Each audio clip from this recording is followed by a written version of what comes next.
Well, it's 8:15 and we'll begin with our work session on February 1st, 2021 with our county engineer. Anthony, if you want to begin. Yes, good morning. Is it share my screen here, Dawn?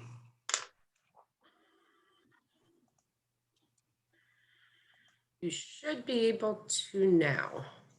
Okay. Let's see.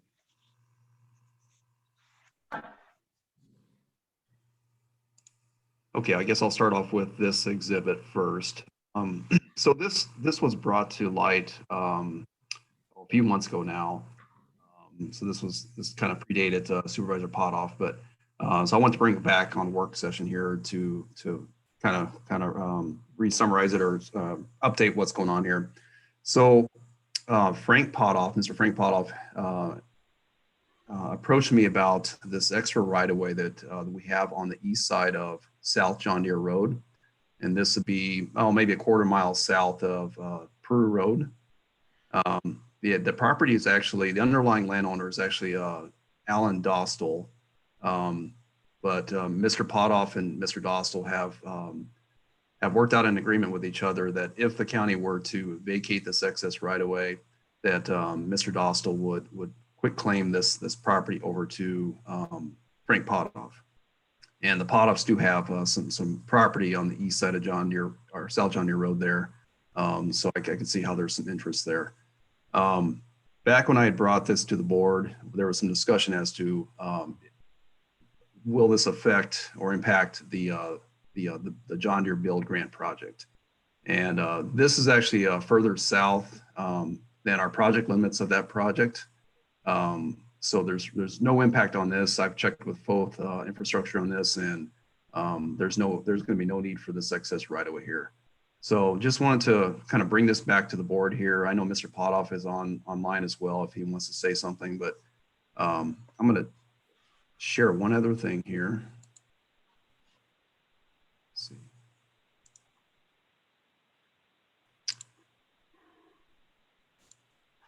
This here would be, can you see this kind of road view image here? Yes, we can see that. Yeah. Okay, so I just want to give you an idea of what this area looks like. So this is looking north, and this would be the east side of South John Deere Road. This would be that south property line right here that was displayed in that image. This is all kind of a hillside with lots of brush on it. As far as secondary roads goes, there's really no need for this excess right away. I don't know if this is something that the conservation would be interested in.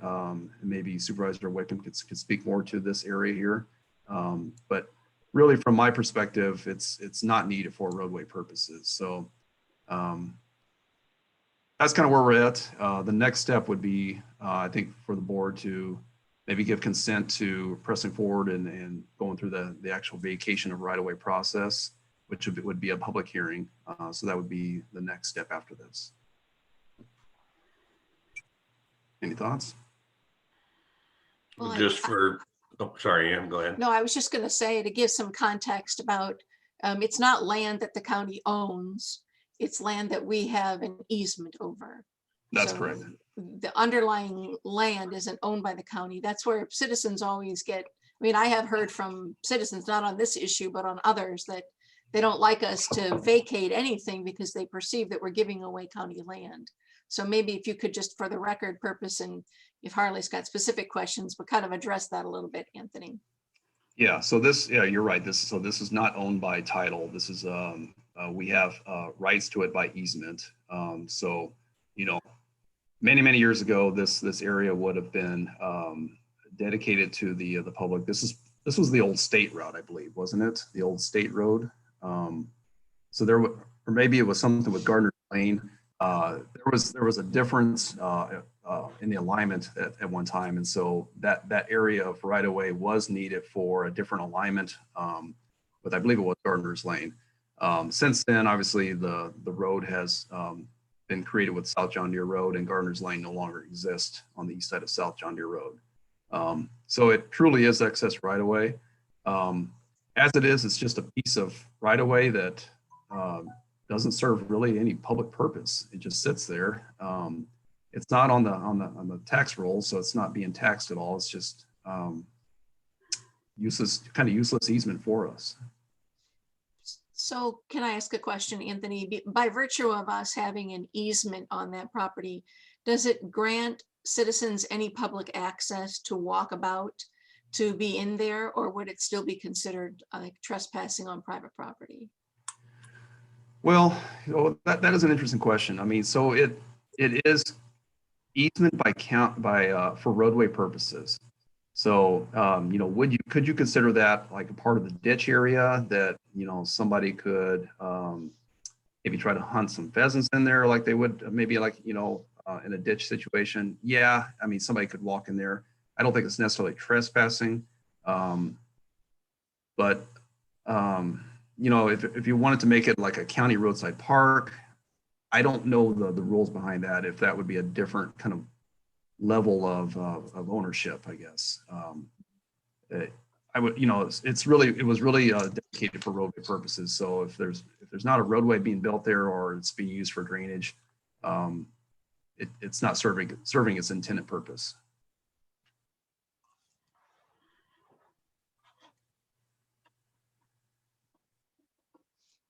Do we have any questions? And I would be interested in having Mr. Potoff speak if you'd like to share maybe his intentions or something. Just for transparency purposes, obviously with the last name, they are related to me, so I would probably abstain from anything related to this issue. Did you have any questions, Supervisor Potoff? No, I understand what Anthony's talking about.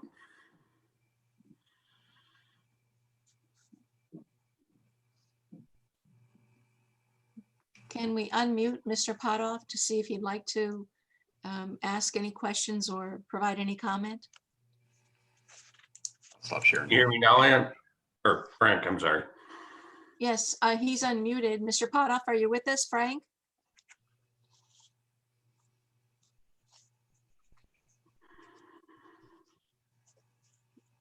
We're not able to hear him, so perhaps he doesn't want to address us.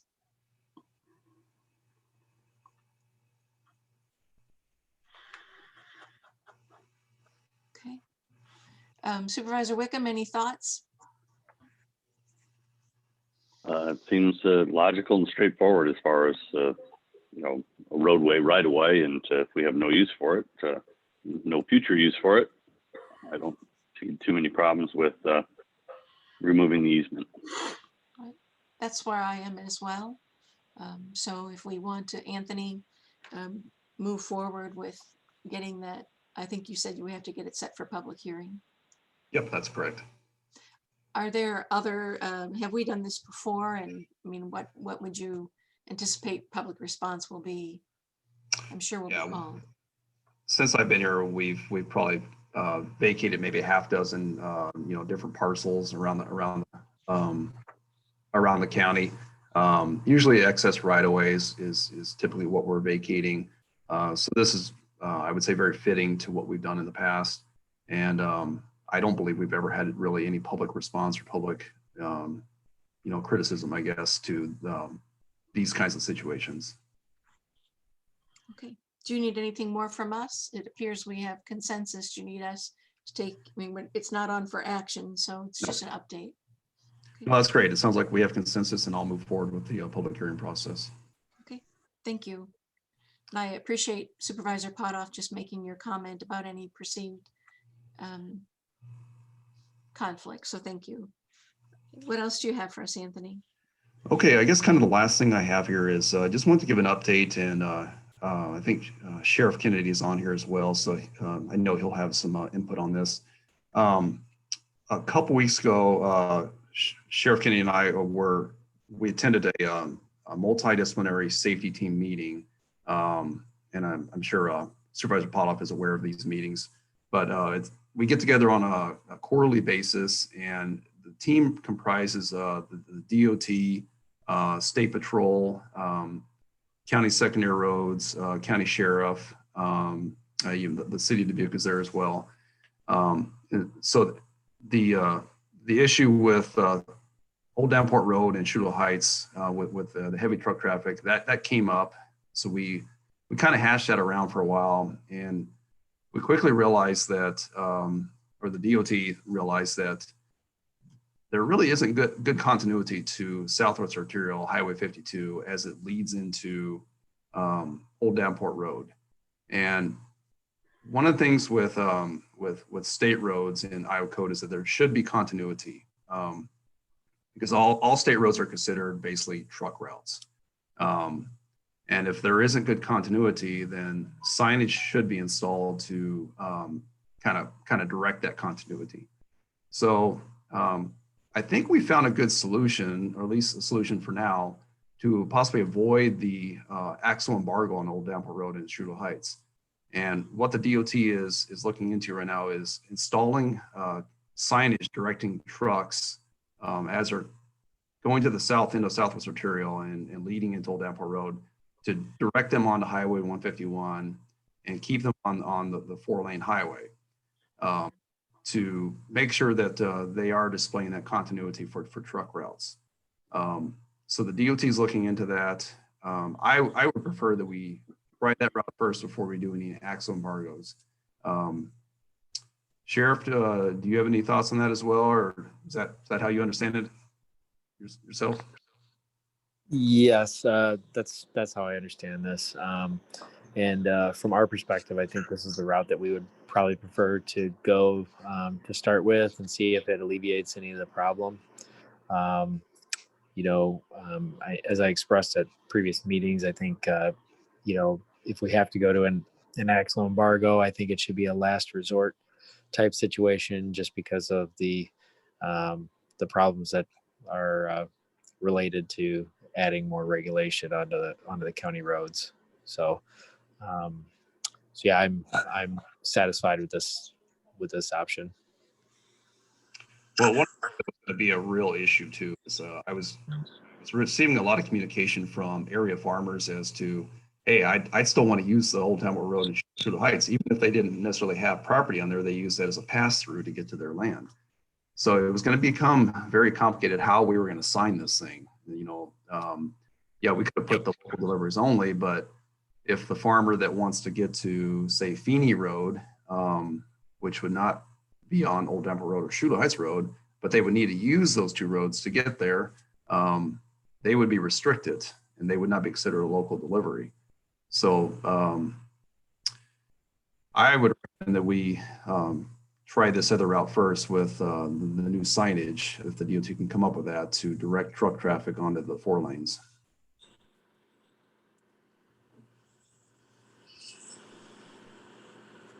Questions from supervisors?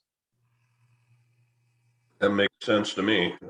Try that first, and hopefully that'll deter a lot of the traffic on the Southwest Arterial, heading south.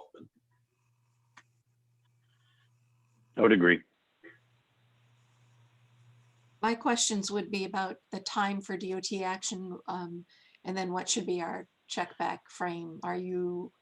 How long before the DOT puts up signs? Who's going to check back to be sure that it's done, Anthony? And when would you kind of be reporting back to us about the completion? Sure.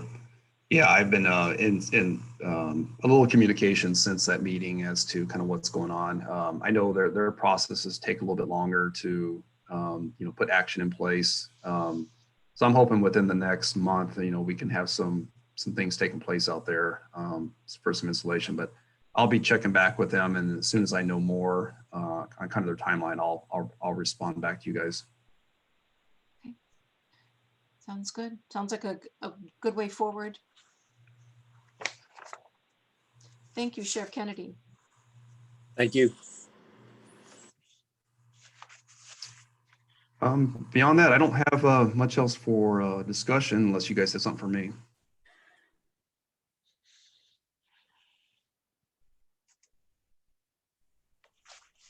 Good budget presentation. Thank you. We don't always talk about that other than one time a year, so it's good to see what's going on. Anything we need to know about the West Side campus and how the building's working for you, anything that needs to be addressed? Oh, overall, the building is great. So I should preface that we love having these buildings out here. Just a few little issues here and there. We have some lighting issues at times where, sometimes we come in and the lights are on from the middle of the night. That seems to have gotten better. We do have a flickering light in the family bathroom that can't seem to solve, but there are some heating issues over there in the new shop. I think there's just some things we got to get dialed in as far as all those valves that feed that in-ground heating. One room might be pretty warm, the other one might be pretty cool. So we've got to get that balance right. But I think overall, yeah, I know we really enjoy it out here and we love it. Very good. Good to hear. So a couple things probably still relating to some new construction issues. Let us know if we need to intervene or do something about it, but it's good to know that certainly an amazing building. Yeah, we are working with facilities maintenance too, and they are responding as these things come up to us. So. Okay. Any questions? I'm working on a construction program right now, and hope to have a public hearing probably in March. Probably gearing towards the March night meeting for the 5-year construction program update. So I'm actively working on that right now, and so you'll see that coming in the next month or two. Anthony, would you ever have opportunity to bring in a student intern from one of our local engineering programs? Is that something we could ever think about? Just kind of trying to grow our own talent. Not that I'm trying to rush anybody away, but it's a nice relationship to form if we have things that they might want to have practical experience with. Sure. Yeah. I've had a couple opportunities where I've had some of the area students come to me just wanting to kind of job shadow for a couple of days. I had one individual do that. We've had an intern here and there. So I'm always open to passing that knowledge along and sort of, helping to further that person's education. That's where I came out of. So, I mean, I want to, get forward. So. Very good. Okay. Well, maybe some college presidents are listening and we'll see what develops. So very good. I don't have anything further for Anthony. Supervisors, hot off or Wickham? How's the build thing going with John Deere Road, Anthony? Is that still moving forward? Yep. So right now we are, I would say, kind of in the right-of-way appraisal process. So we've given the survey exhibits to the land acquisition firm that we're working with, and they are directly working with the appraiser. So right now they're going through the process of appraising the different parcels that we might potentially need or will need, setting the land values, and then at the March 1st public hearing with you guys, that's where we will have land values to present to you, and you will need to set those. So right now we're very much in that appraisal period. And then after that March 1st date, that's when we'll be able to go forward and actually negotiate with those landowners and actually go through the purchase of right-of-way process. Also in the meantime, right now, we have the preliminary plans have been submitted to the DOT for review. So we're working through that process. They should be getting comments back to Foth and myself within the next few weeks. Also in tandem, we're working through the environmental phase process. So the environmental is not quite done, but so far we've received all clearances that, we don't think there's going to be anything funny out there as far as archaeological or anything that's environmentally sensitive. So that's going on. And then, once we get into kind of March and April, that's when phase will kick in, and getting very close to that final plan stage. Boy, July's creeping up on us pretty fast. That's project letting, and it'll be here before we know it. How long are you thinking that section's going to be closed for this rebuild? Well, we're going to try to do it in phases. That's one thing we're working on right now as well is trying to kind of build this in different phases. That way, traffic is always kind of maintained one way or another. So mostly there will be like one lane access, but there might be a little segment there where we have to kind of shut things down and maybe redirect traffic over to West John Deere Road as opposed to South John Deere. So really at any given time, there will be access, but we haven't totally hashed out how that construction phasing is going to take place. But yeah, we're still working through that right now. Okay, thanks. I was just thinking if there's going to be something that the sheriff, obviously it's going to be issues if we're directing all the traffic from John Deere down, well, 386, it's obviously going to cause some issues at 52 intersection. Yeah, and that's one thing where we're trying to work with John Deere as well as to come up with the kind of the best laid plan to. We don't necessarily want all the traffic to go to West John Deere Road because that, like you said, that's going to create an issue there too. Mhm. So we want to try to kind of maybe split the traffic a little bit, or come up with the best plan we can for that. Okay, thanks.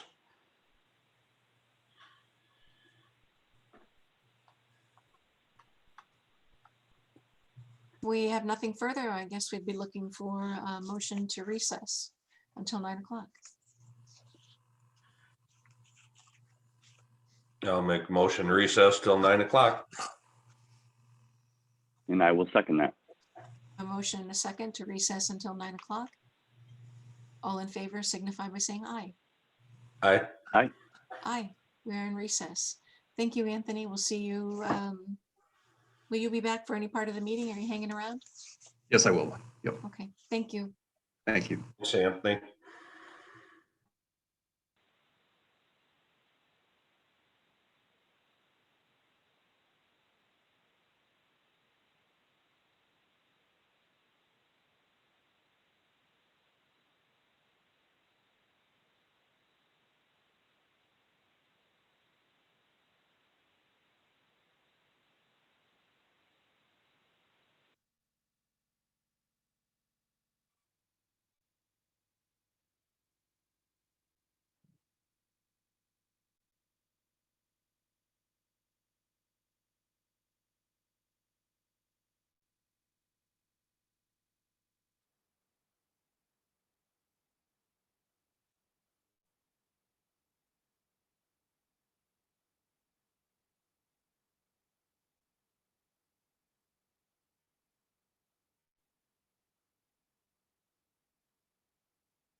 It's 9 a.m. Is Supervisor Wickham with us? I see Supervisor Potoff and he is unmuted. Is Supervisor Wickham with us? I see his photo, but I don't see his phone number. Normally he would call in. Is he with us by audio?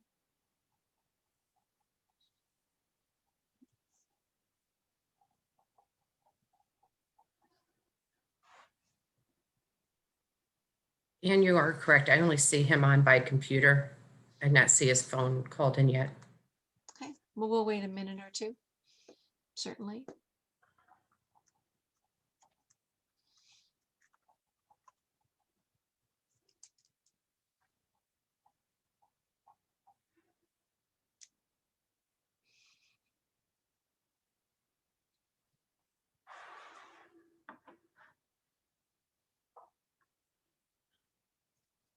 Supervisor Wickham, are you with us by audio as well?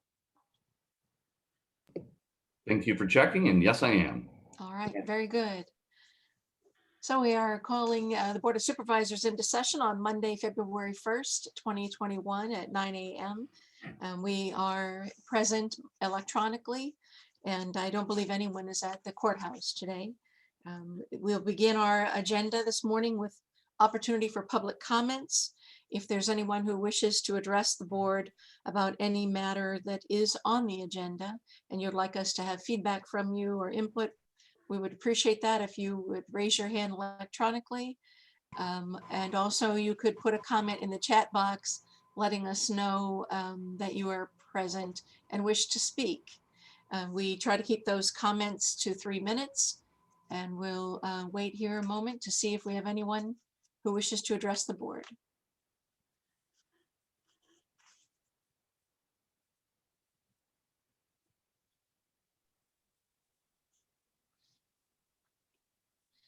Sometimes it also helps if you turn on your video and wave. Chair McDonough, no one has indicated they would like to make a public comment. Right. Okay. Very good. Well, we'll proceed then. The first item on our agenda, there are no proclamations for this meeting. So we will move to the second item, which is approval of the meeting minutes of January 19th, 20th, 22nd, and 25th. We've been busy.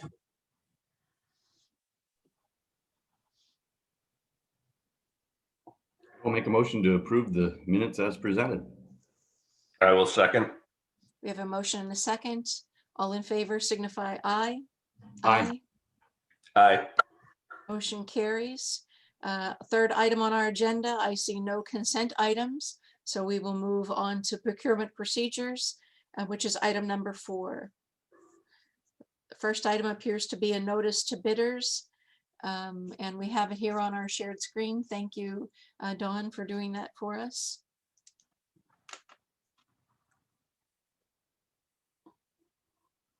This refers to the resurfacing project on Cedar Ridge Road, project LOST-22, parens 02-73-31 for Dubuque County secondary roads.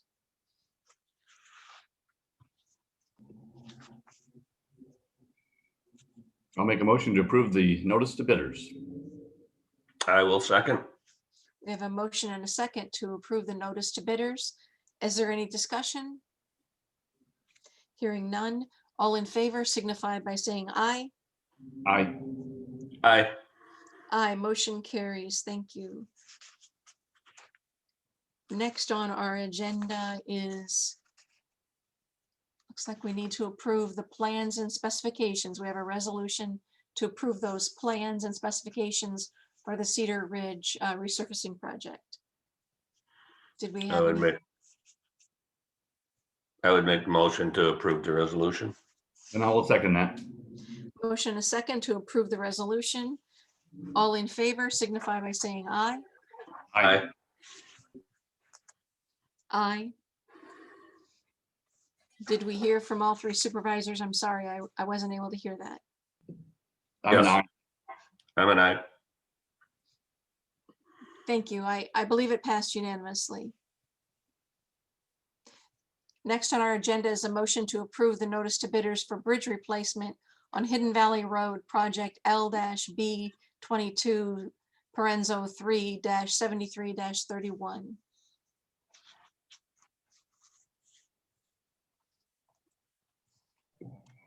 I will make a motion to approve the notice of bidders. I will second.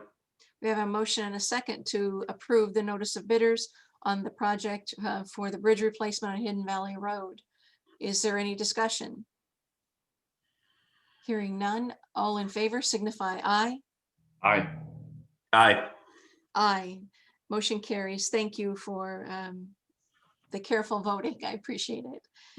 Next on our agenda is a resolution to approve the plans and specifications for the bridge replacement on Hidden Valley Road, project L-B22 parens 03-7331.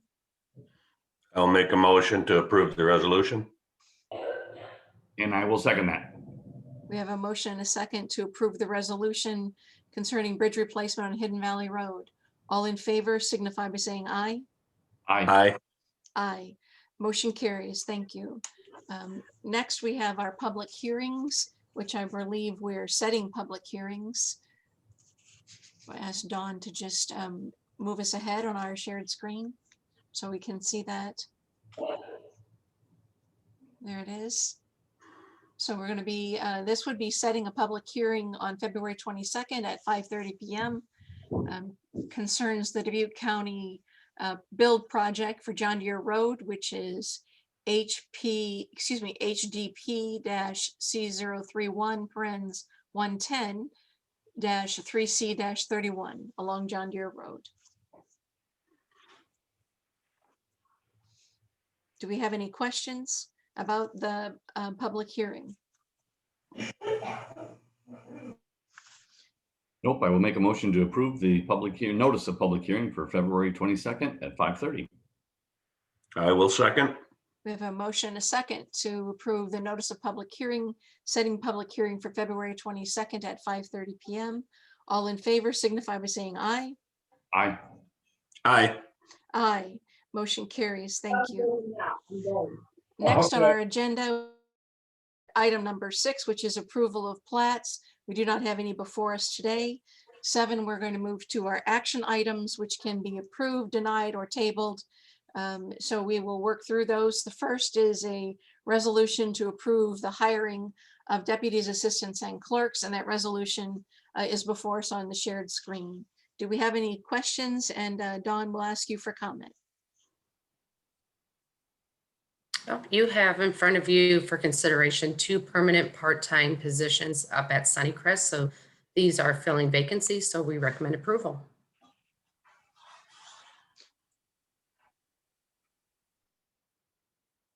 If there are no questions, we're looking for a motion to approve the resolution.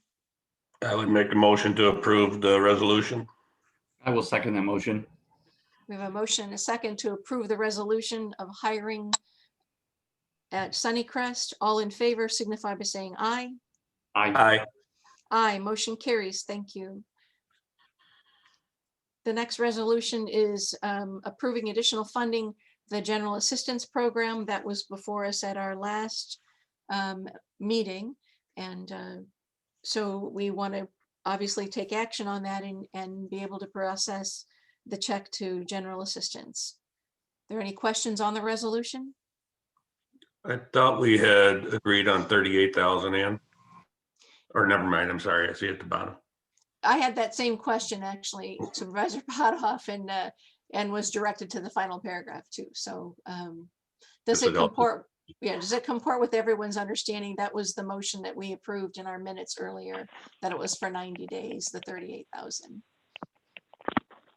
Yeah, I believe the final number at 38,000 is correct. You know, the requested 45,000 there actually was an additional. There was a previous request at a different amount, but as long as we're all on the same page that it was 30,000, that's the number I remember. Right, and I think it was, I checked this with the minutes, and it's pretty clear in the minutes we approved that this reflects the minutes fairly accurate, I mean, spot on, I think. So if there's no further discussion, looking for a motion to approve. I'll make a motion to approve the resolution. I'll second. A motion and a second to approve the resolution for a funding request for general assistance. All in favor signify aye. Aye. Aye. Aye. Motion carries. Thank you. Our next resolution is to approve an ECIA contract for demolition of services on the Dean property. And I'm assuming we need to have some context of this for Supervisor Potoff. This occurred prior to my term, but I have had several opportunities to be made aware of our relationship in concluding this. Is there anyone who wants to kind of bring us up to speed with enough information for this resolution? Hi, everybody. This is Matt Speck with ECIA. Good I can morning, just give you, Matt. good morning. Just a brief update. So the William and Amy Dean property on Paradise Valley Road was subject to flooding. So they actually applied and were awarded money through FEMA to purchase the property, demo it, and then they received money to actually build outside of the flood area. So now we're to the stage where we actually have closed on the property and took bids to do the demolition of the property to turn it into green space. And that's what's before the board today. I would note that this is not the low bid, but it is based on the recommendation of ECIA that we proceed with this based on posting of surety, I think is basically the issue. Correct. At the time of bid opening, the low bidder did not have a bid security in their sealed bid. Are there any questions for Matt? I have nothing. No questions for me. Okay. I have been assured that we are very close to resolving this. Demolition seems like it would be putting kind of the final stake into this. If there's no further questions, in looking for a motion to approve this resolution. I would make the motion to approve the resolution. And I will second that. We have a motion and a second to approve the resolution approving the contract for demolition of services. All in favor signify by saying aye. Aye. Aye. Aye. Motion carries. Thank you. Thank you, Matt. The next resolution is to approve the contract with Truterra for the watershed pilot projects. I believe we did this in December and we discovered a clerical error. And we have in our packet a memo from Ed Raber, our interim director, putting forth the terms that were changed. Dawn, if you want to just proceed with the shared screen a little bit, and I will turn it over to you, Ed, if you want to hit any highlights to give us context for this resolution. Thank you, Supervisor Wickham. This is Ed Raber, and I think that you characterized that correctly. Back on the 21st of December, the board took unanimous action on this. There was some signature, I think, that happened at the time. The supervisor that the resolution authorized to sign was Dave Baker. Because of the holidays, I didn't actually receive that until the beginning of the new year, a few after the first of the year. In comparing those, I realized that the version that was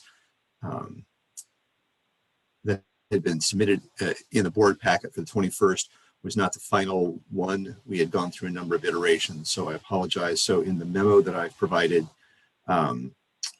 dated last week, I set out what you actually did, and this all relates to just some language that our partners at Truterra Inc. have in terms of their intellectual property. So we had made a number of nuanced changes to the contract as we developed it. And at the end, they had some language that they felt very strongly about, and that's the reason I'm bringing this back.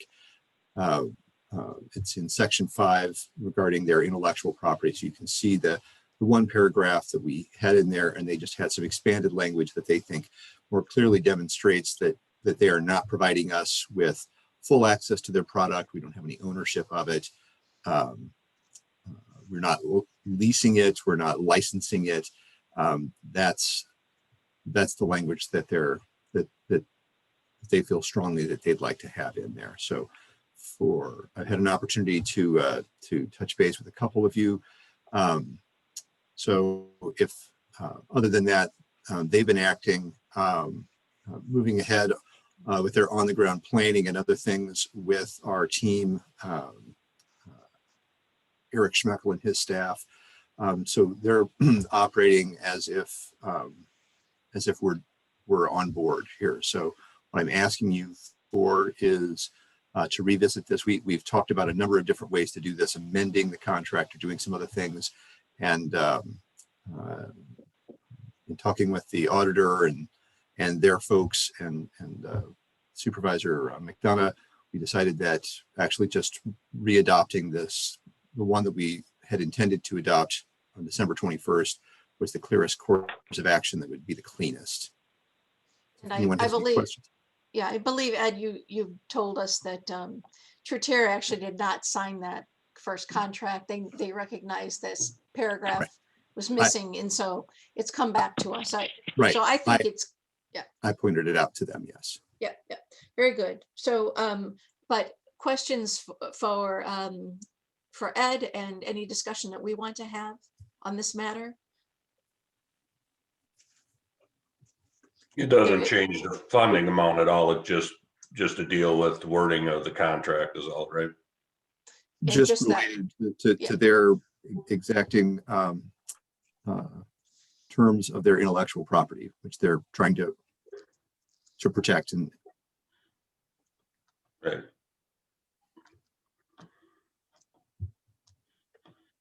You may have mentioned this. Did the county attorney have a chance to review or weigh in on the changes? I have pointed this out to him. I have not heard back from him. The initial contract, and actually, I'm not sure, but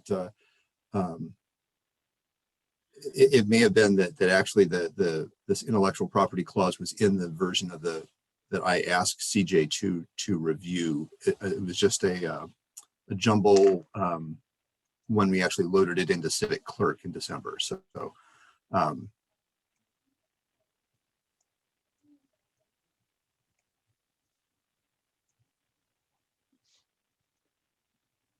we prepared to approve the contract, or is there other action that we're suggesting? I believe it to be clerical in nature. I know we've talked about, and I believe I've seen this language before about the intellectual property in one of your previous drafts, Ed. I know we've discussed this.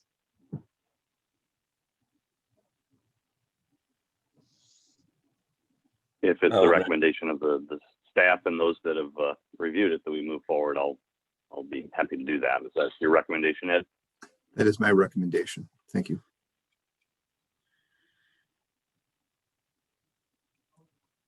I would make the resolution or a motion to approve the resolution for the contract with Truterra. And I will second that. We have a motion, a second, to approve the contract with Truterra with the changes noted. Is there any further discussion? Hearing none, all in favor signify by saying aye. Aye. Aye. Aye, motion carries. Thank you. The next resolution concerns the contract with Kennedy Mall. And this is the revised resolution that was created this morning. The resolution in our packet did not contain the utility breakout. There is no square footage fee, but paragraph 2 of this revised resolution sets forth that there is a $2,000 per month utility fee that's being charged to the county. So, and there was a contract sent this morning as well. And this was approved by the Board of Health on Friday. So is there someone who wants to, is there more information we need to share? I think Dawn, you're probably leading on this issue. Yes, so last week, members of the incident management team were continuing to work on this lease. So we did put in a placeholder resolution so that the Board of Supervisors could take action today. This was finalized on Friday. And that was the contract that is that I had sent this morning is the contract that was approved by the Board of Health.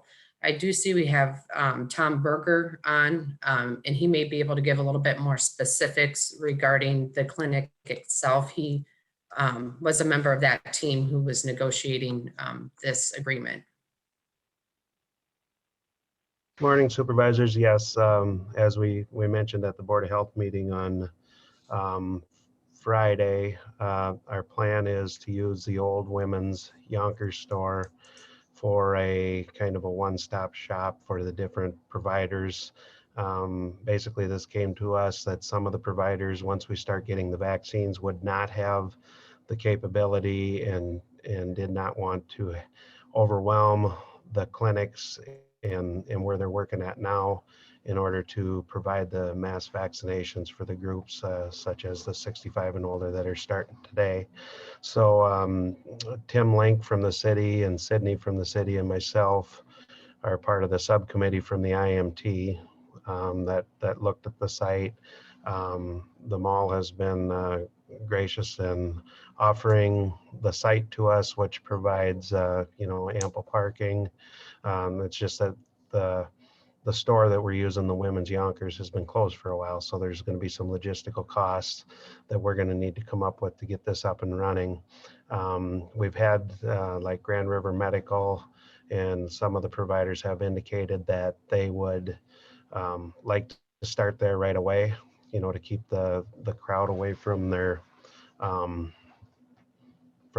facilities, to limit the access there. Whereas like Mercy and Medical Associates, depending on the allocation of the vaccines, would move to there once we start getting more to them that would overwhelm their system or it just provide that. So kind of looked at different sites, and we continue to look at different sites, because hopefully the vaccines will continue to be approved and outreach in other places other than the Yonkers. But right now that is our priority, to try to get that up and running.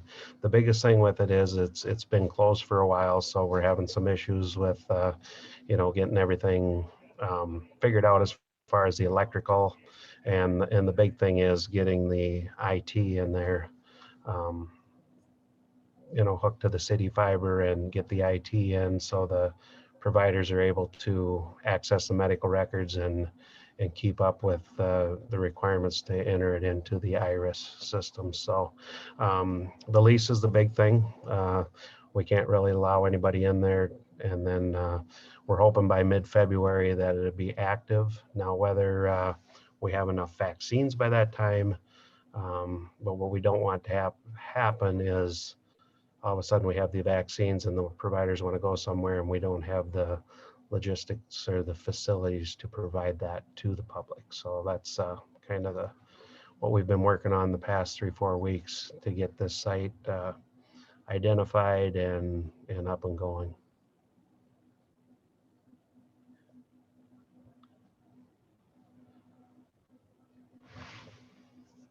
You're muted, Ann.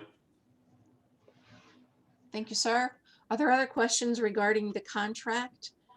The thing down that comes to my mind is we don't have, at least not now with this, some idea of the other monthly expenses that moving into this facility are going to cost us, like the IT, like bringing electric on. I understand we got to get this first, but will you be sharing any of those numbers Right, starting at 10 o'clock today with our COVID update? Yeah, I think, Sam, we're trying to get all these expenses, but one of the things that came up was security for the site. So we're working with the sheriff and police chief to provide a off-duty officer there. We'll have that cost, as well as a paramedic to kind of watch over the 15-minute area. So we have a medical person rather than just a volunteer watching over people to see if there's an issue after they get so there's going to be ongoing costs.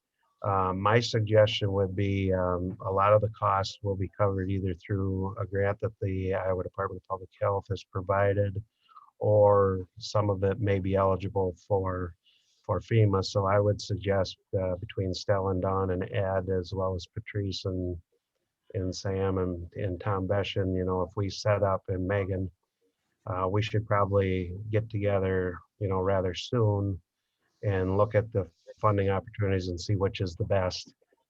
One of the things with this is, as we're out there, you know, I'm sure once we have the building open and providers in there, there's going to be some changes that we're going to need, and we're going to need them immediate.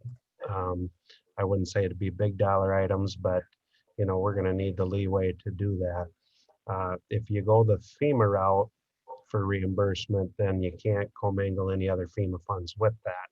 So that's why I think we need to look at all the funding opportunities and everything that's there and see which the best way to go. And that might be more of a Stella and,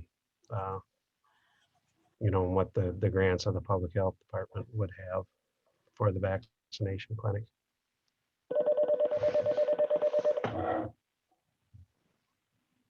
Tom, this is Supervisor Wickham. Can you hear me? Yes, go ahead.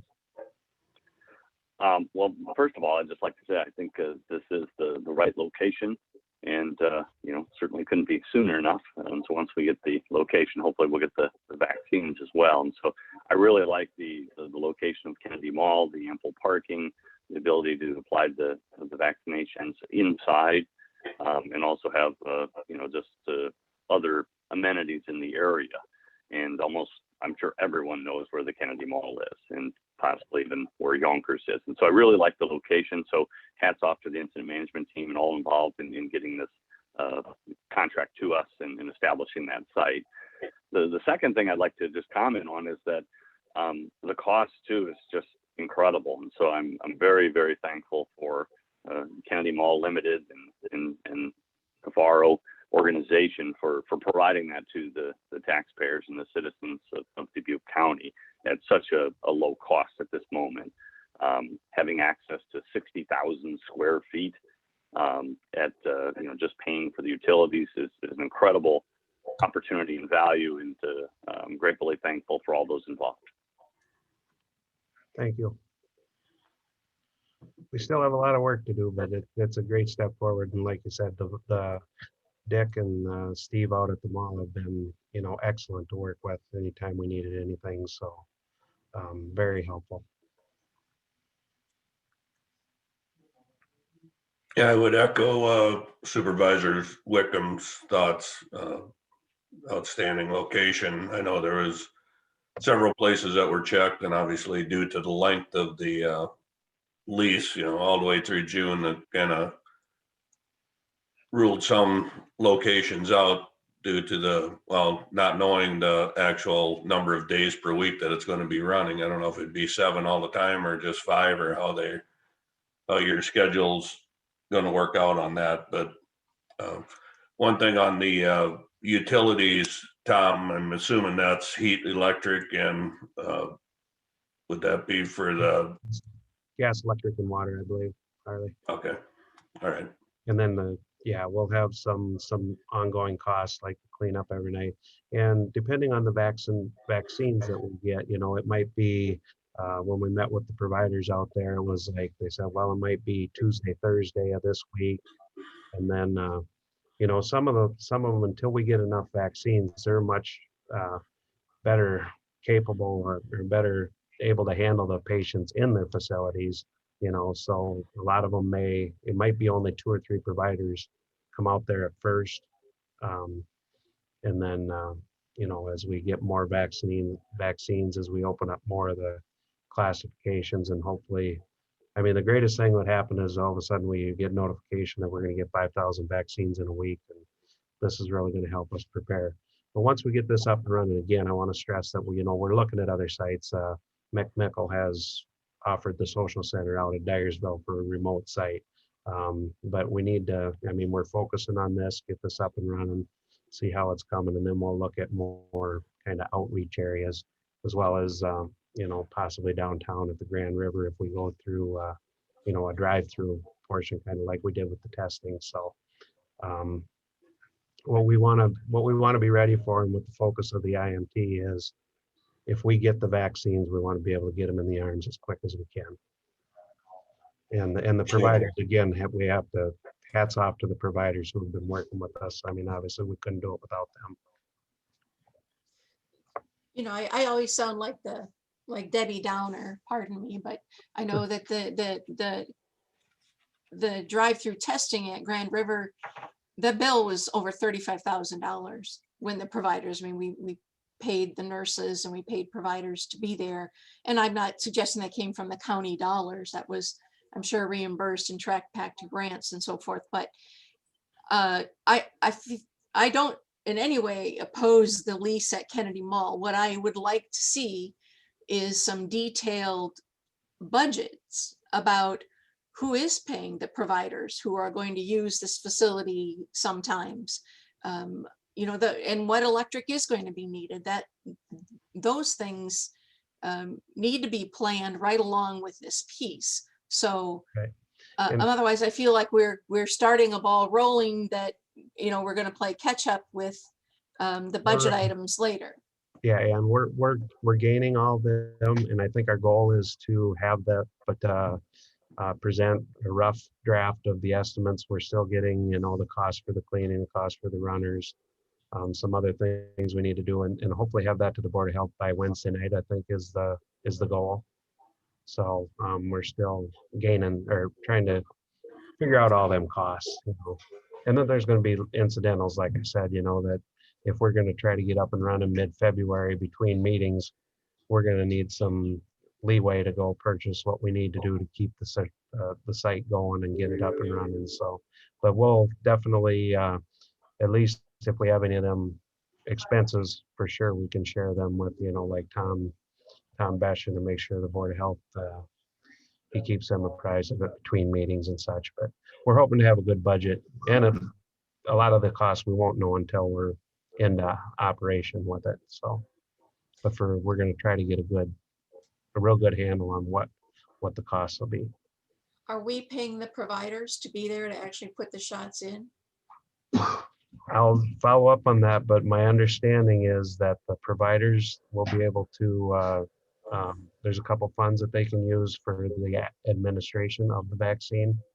You know, through regular, if people have insurance or if they don't have insurance, there's no cost to anybody to get the vaccine. There's no charge for the vaccine, but there's a fund set up where if somebody doesn't have insurance, that the providers would be able to bill back for their expenses. So we should not be paying, but I'll have to double, you know, follow up on that. That might be something that Patrice would know offhand as well. Okay, well, we'll have maybe Patrice with us at 10 o'clock today. I don't know, but those are the kinds of questions I have about how many people are being paid to inject shots and who's monitoring that staffing component, or if we have to be there every hour that facility is open or the mall is open. That's part of, you know, another budget item that I would like to be made aware of those things. So I think we're going to be responsible for the site stuff, like the police, the paramedic that's on hand, such those expenses. But I do not believe we're paying any of the providers. But we'll have to follow up. Or I guess I want to make sure of that from Patrice or Sam might know. I have never heard any discussions about payment for it anyway. Also add to the list, please. Mayor Jim Merton from Piasta has indicated he can work to make that community center available too. Okay. I think we could go on the road to sites will not be the problem. It's going to be, right, you know, paying for staff, I guess. Are there any other questions for Tom Berger with regard to the contract for Kennedy Mall?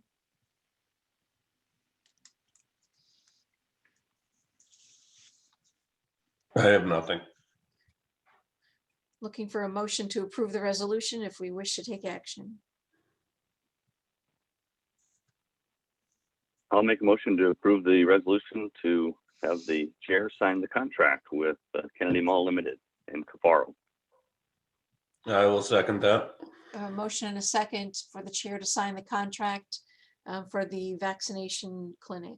All in favor signify by saying aye. Aye. Aye. Aye, motion carries. Thank you, Tom. Thank Our you. next resolution concerns, Matt, we probably should have taken this right away after the Dean action, but we have a resolution to approve Matt Speck as county authorized representative to sign off on the Dean FEMA project. That's due, I think, because Mark Schneider is retiring or has retired. That is correct. Mark retired actually Friday. So it's just replacing his name with mine. Okay. Are there any questions for Matt?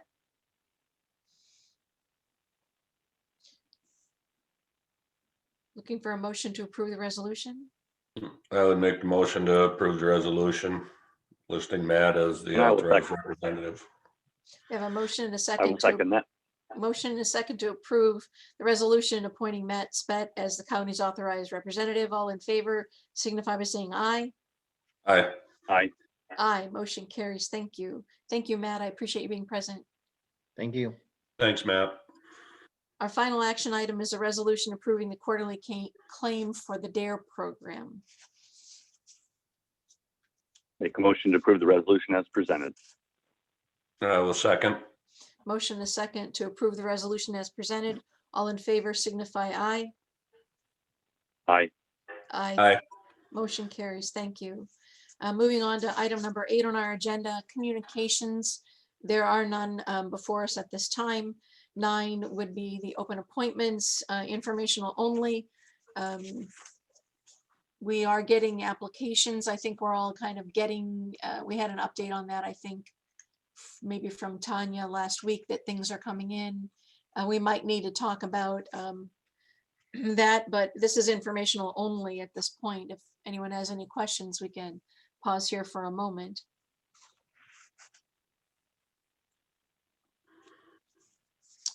If there's nothing, we'll move on to personnel requisitions. Pardon me, item number 10. Dawn, over to you. Thank you. These are for our conservation department. This is about the time of year that he likes to ramp up recruitment to secure these positions beginning April 1st. So when the weather turns and the parks open up, he will have a full complement of staff. So he has some maintenance crews and some conservation aides for approval, and he has multiple positions for each. Are they the same wages as last year, Dawn? Yes. So we'll take them separately. The first motion is with regard to temporary ground maintenance workers for Conservation Department. Do we have a motion? Anyone want to make a motion to approve that resolution? I'll make Excuse the me. motion to approve. Very good. Sorry. And I will second that. We have a motion and a second to approve the personnel requisition. All in favor signify by saying aye. Aye. Aye. Aye. Motion carries. And then the second is the same process, personnel requisition, which basically is the posting of this job for Conservation Department temporary aides. Looking for a motion to approve. I'll make a motion to approve the personnel requisition for the conservation aides. I will second. Motion is second to approve the personnel requisition. All in favor signify by saying aye. Aye. Aye. Aye, motion carries. Item number 11 on the agenda are tabled and pending items. There are none noted. Item number 12, finishing with public comments. This is the time for citizens to address the board with regard to items that are not on the agenda. If there are other things that they wish to have us have input or their opinion or comment on, now is the time. Again, the remarks are limited to 3 minutes. So if there's anyone that wishes to be heard, please raise your hand or put a comment in the chat box or turn on your video and give us a wave.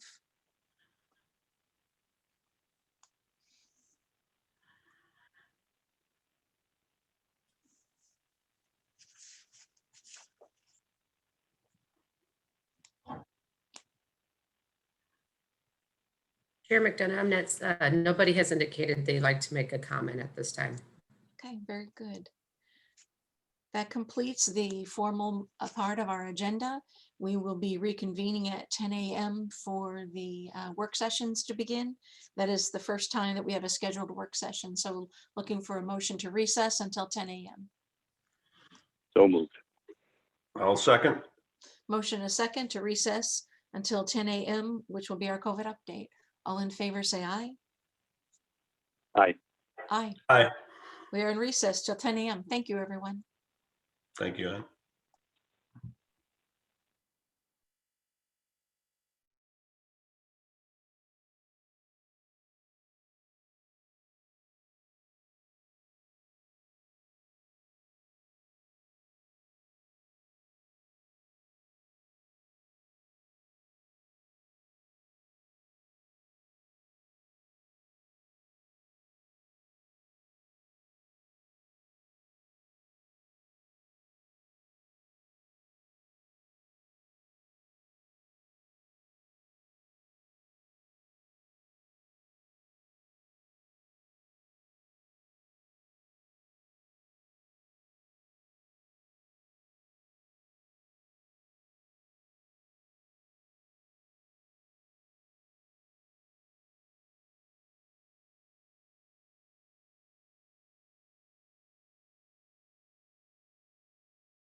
welcome back, everyone. It's 10 a.m. We will reconvene the Board of Supervisors, and at this time we will hope to have some brief updates from our members of the public health regarding the COVID status. We have Patrice Lambert, I see Samantha Cloft, some folks, and Tom gave us quite a bit of information during our discussion of the Kennedy Mall lease. Patrice, did you have some things you want us to be aware of in an update? Yes, thank you, Anne, and good morning, everyone. Samantha and I do have just a real short PowerPoint presentation that we would like to share. As you're aware, we do update the zip code data every other week, and we just have a couple of slides we would like to show you. This will be going out to all of the mayors and the city clerks as well. So unfortunately, this is the first time in over 2 months we have actually seen an increase in our active case count rather than a decrease. Not by much, but we did see an increase. And Samantha, would you like to show the next slide, please? And we do have more detailed slides of our zip code information that we'll be sending out after this PowerPoint presentation. But these were the two that we thought we would highlight for the Board of Supervisors. And I'll send you the other slide presentation that we'll send out to them regarding the zip codes. Patrice, Ann McDonough, just to stop you right there, just on that zip code, it looks as though we're seeing increases. I mean, correct. Nearly everywhere. Correct. Yep. And on this slide, it does show the blue bar is our current cases. The orange bar are our cases of 2 weeks ago, January 19th. And where the stars are above each of those zip codes, they do indicate active cases over the past 2 weeks. And you're correct. We are seeing more of the positive. Again, it's not a huge amount of positives, but even if we have one, we're still somewhat concerned. Right. So Dyersville we can't. Looks great. I mean, Dyersville has held its own. Yep. Bernard, there's no change. Right. Worthington, there's a slight change, but it was less than 5, as was Wingo. Okay. Thank you for that. And I'm sure Okay, you send that all out to all the mayors. So yes, correct. And the city clerks. Yep. Okay. And we do have some additional slides with a zip code that we will send out as well.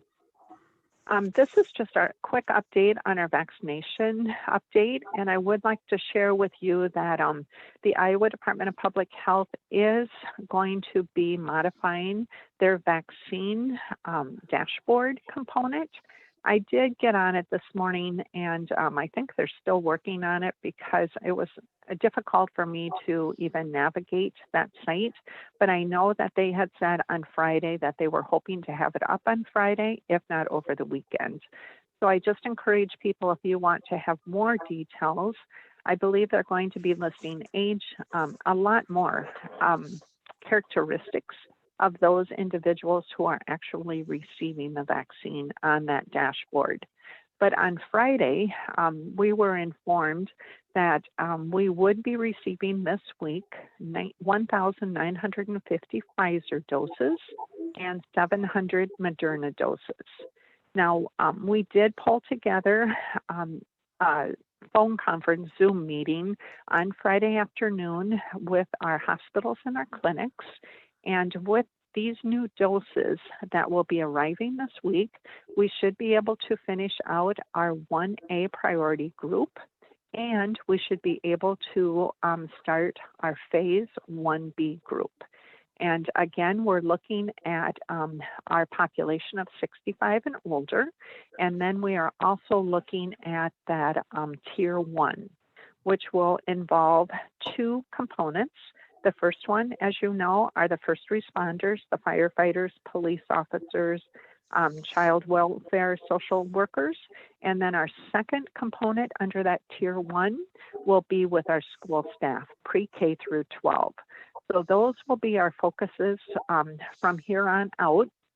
As I said, we should finish up our 1A this week, and we should be able to begin with our 65 and older population.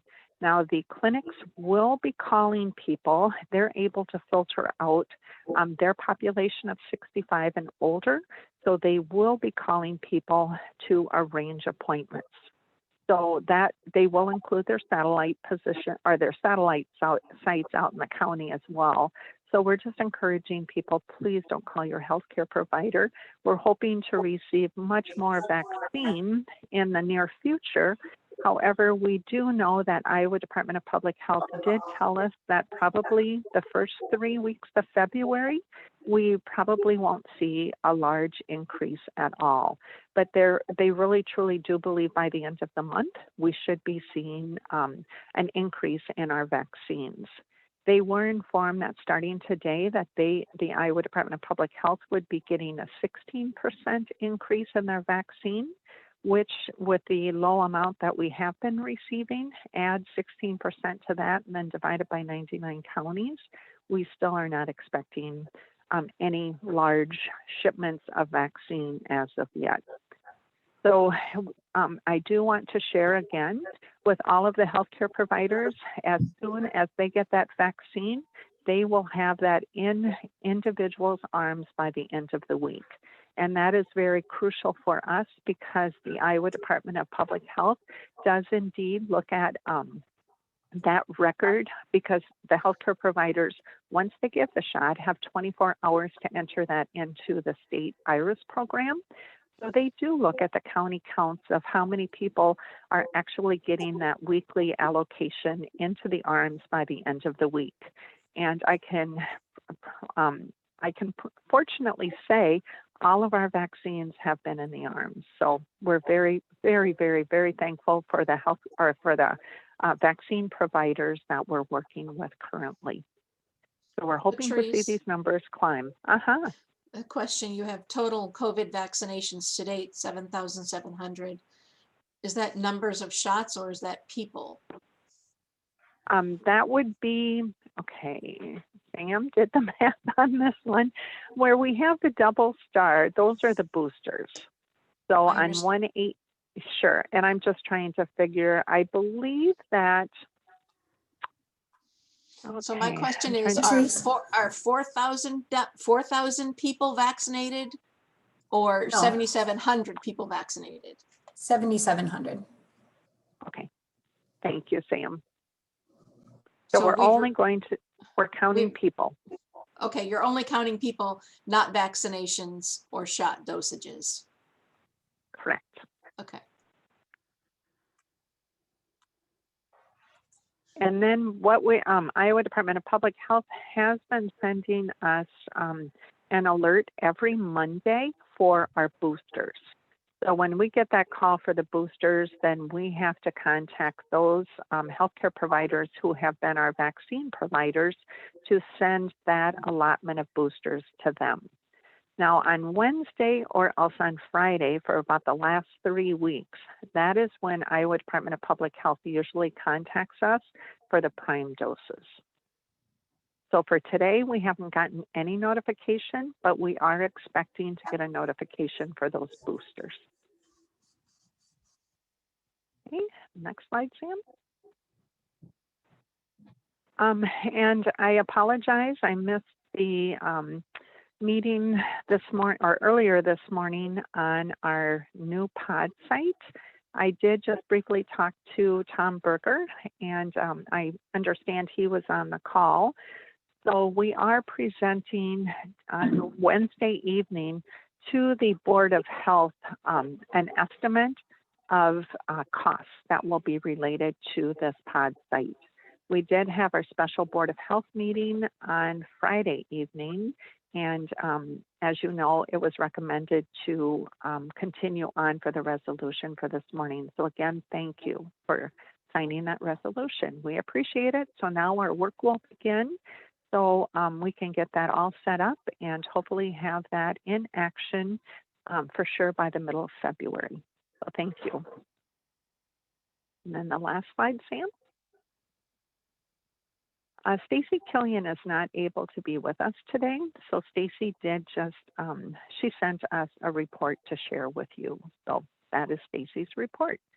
Our calls continue to come in, and again, we're very grateful that we have the VNA and Stacy and her staff that are supporting us all along the way as well. And we do continue to share if anyone calls regarding our testing sites. We continue to share with people all of those options that are available. And all of the hours this week should be pretty current because we have no holidays this week. Let's see, the governor's proclamation that she does have in place right now is set to expire this week on February 6th. We're hoping that she does maintain, especially the social mitigations, including the wearing of the masks, the social distancing, all of those components that she has in place. We don't know. We're expecting her to have a press conference sometime this week to talk about that. We just have not had any notification of that as well. We continue to meet with our hospitals. As you're quite aware, our hospital numbers are still low, thankfully, but we do still talk with them. We continue to have multiple weekly meetings with our partners throughout the county. And I think that's pretty much all that I have in my list right now. I'll take any questions or any concerns or anything anyone may have. And I don't know if Tom Beshan is on. I haven't looked. I apologize. I don't know if Tom's going to give an update of the plan or the agenda for Wednesday evening or not. I think that's been mailed to individual, that's been sent Okay. out to everybody Okay, already. perfect. Thank you. Supervisor Oh, I Powell, know. Supervisor, Oh. go ahead, Patrice. I'm sure we'll have I did. questions. Okay, I did just have one last thing. By now, all of the postal customers should have received their flyer in the mail. And again, we sent this out to every single person in the county that is a postal customer. And it just has some very, very good basic information about the vaccine itself. We do have 2 of our physicians on the Board of Health that are quoted on the flyer. So we just hope everyone takes a minute to read that flyer when they do get it. Okay, that's all, Ann. I know this weekend I fielded questions from folks, some that I know personally and love, and they proceeded to tell us how we are wrong and other counties are doing it so much better. And that they hope all the information that I give them is incorrect because they want to believe other counties who are scheduling appointments and have made it so much easier. So it's unfortunate that, you know, we're trying to share our message that it's our county response is our own response, but we're fighting all the noise of people following what's happening in other counties who may be doing it a different way. I'm not sure everyone realizes each county is in charge of its own response and distribution of the vaccines. So that's a little unfortunate.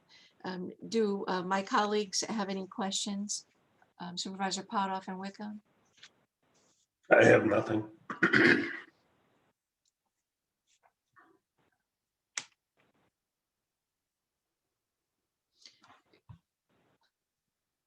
Ed, or excuse me, Jay, you're muted. We can't hear you.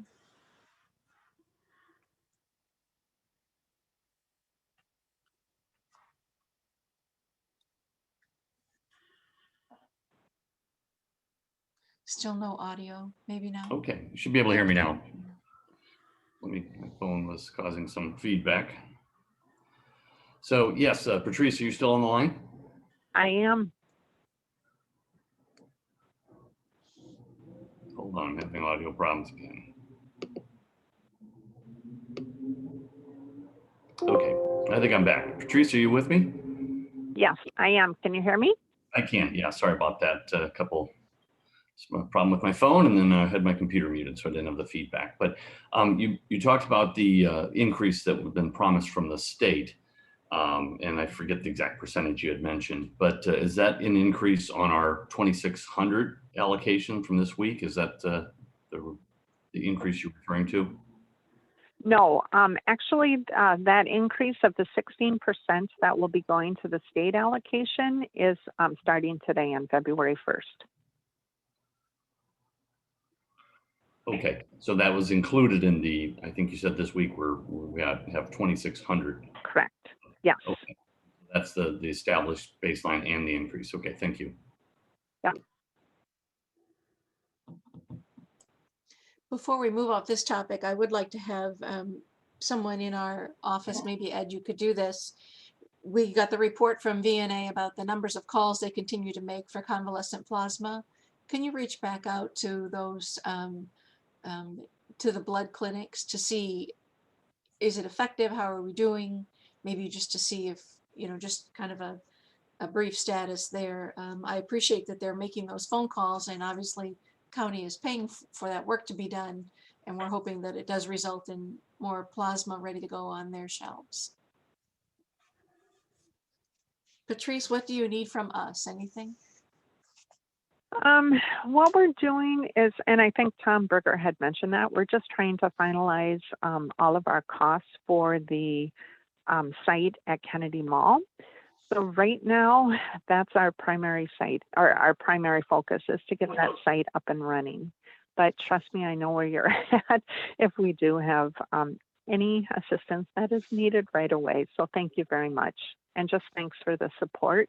And I would also like to share that we too continue to get many, many emails, but I can fortunately say that as many emails that we get that other counties are doing something differently, I receive it equally, if not more, that they do like our protocol of what we're doing for the vaccine. So I know every county is different, and the incident management team works hard to put this together, and we are just very confident of the procedures that we have in place for this. So thank you. And so those individuals who are maybe over 80 who contact me, they indicate they're waiting to be called by their doctor. And so the conversation about Kennedy Mall to them seems to be confusing, that they think they're going into their physician's office to get a vaccine. And what you've just described is it could be a hybrid of both while this all rolls out and we get Kennedy Mall up to speed, and we also get a greater amount of vaccines. Is that right? Correct. Yes. Okay.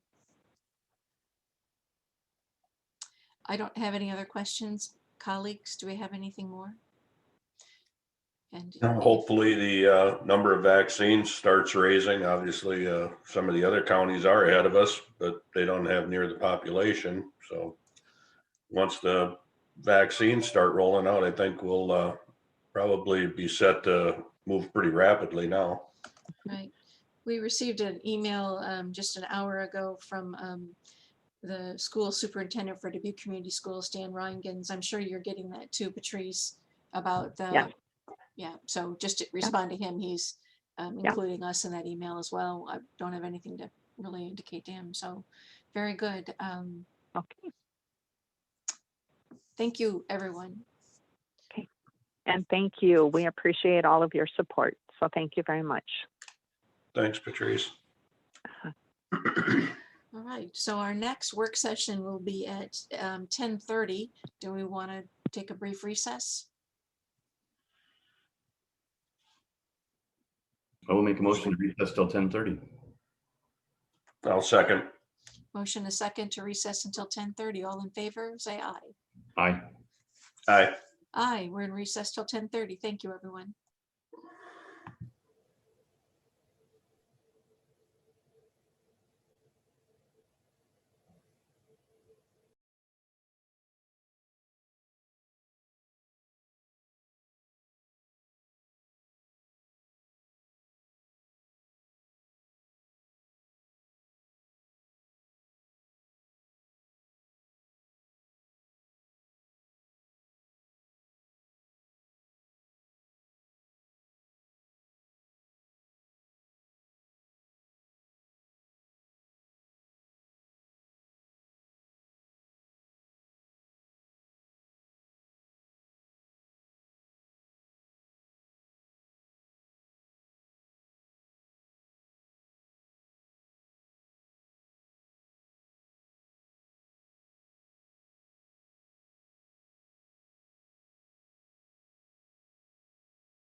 Morning, Judy.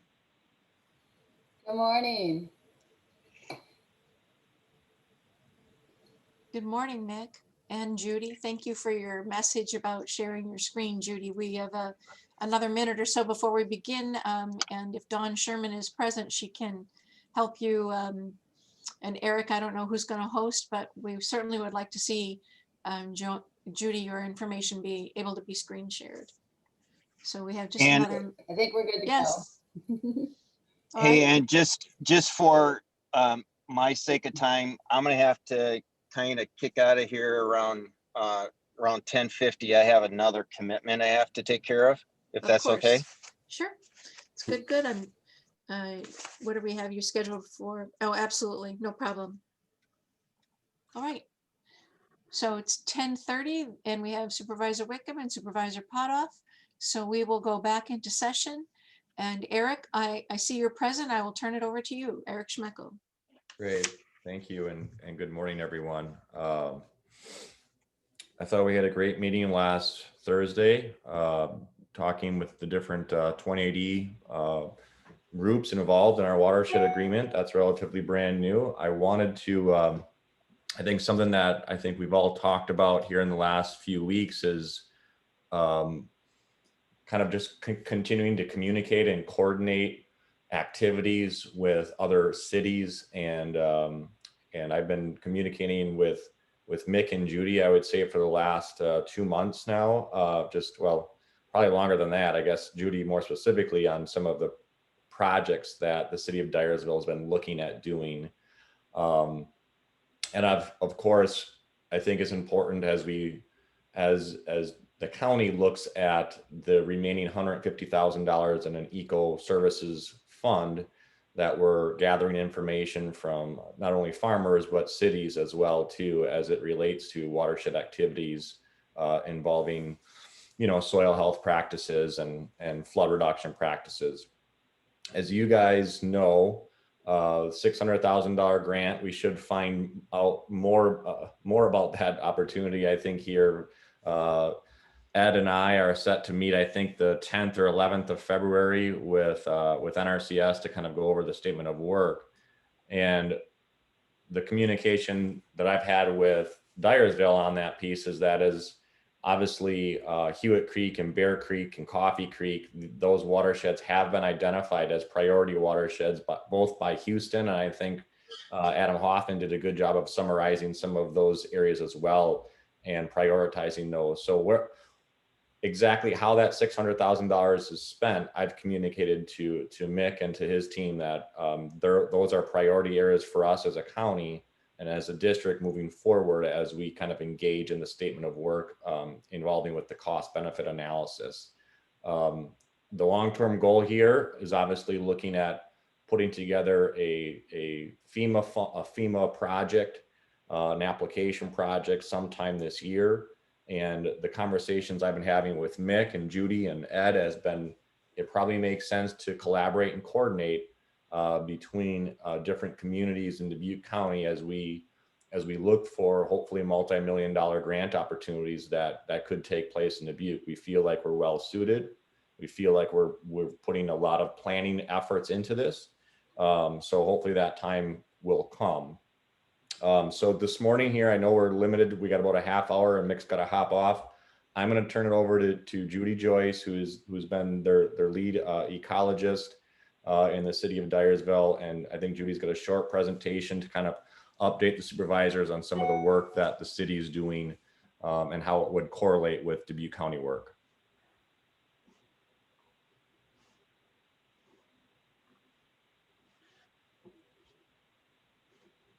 All right. Good morning, all. Can you hear me all right?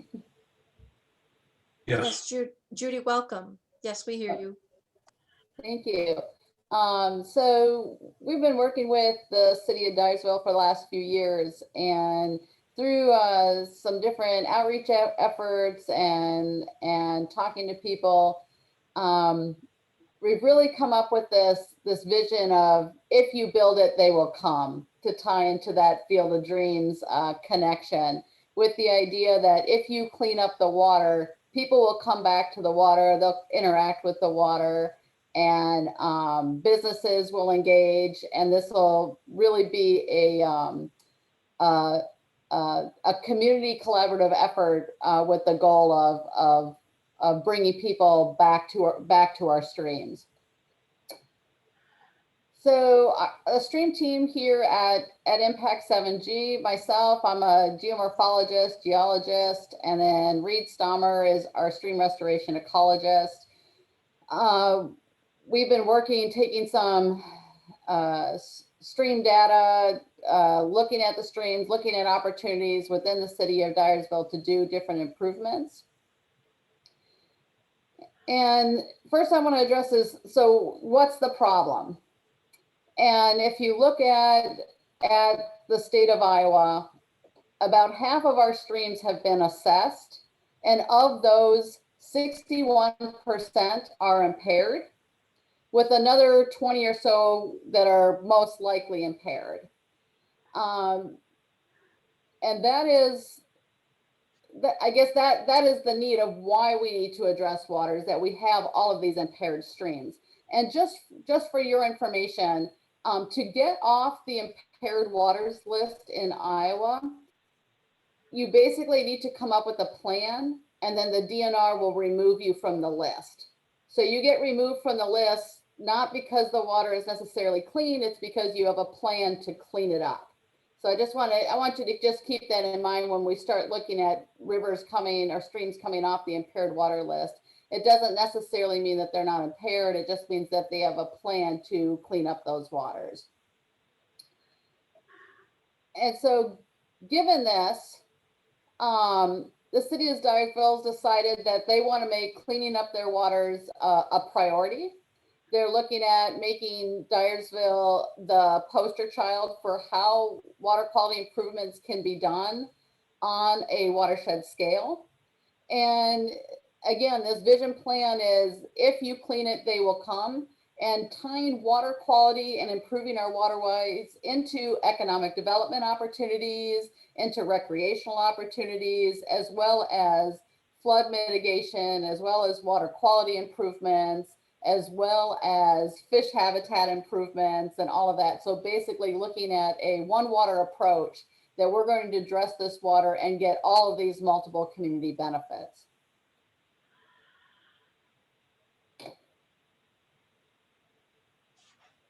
So why do we do this? This is why. This is why, you know, I am so passionate about water, is that as a kid, as a kid, this is what I did. I played in the creeks. I played in the ponds. I fished. I looked for crayfish. And I'm sure many of you guys got on the water and played as kids. You played in the farm ditches and found things and had adventures. And what are kids doing today? Are they interacting with the water the way we did as a kid? And why, you know, many parents have fears of letting their kids play in the water. How do we deal with those fears? So again, cleaning up the water, you know, what we're trying to do is bring people back to it. And this is why we do it.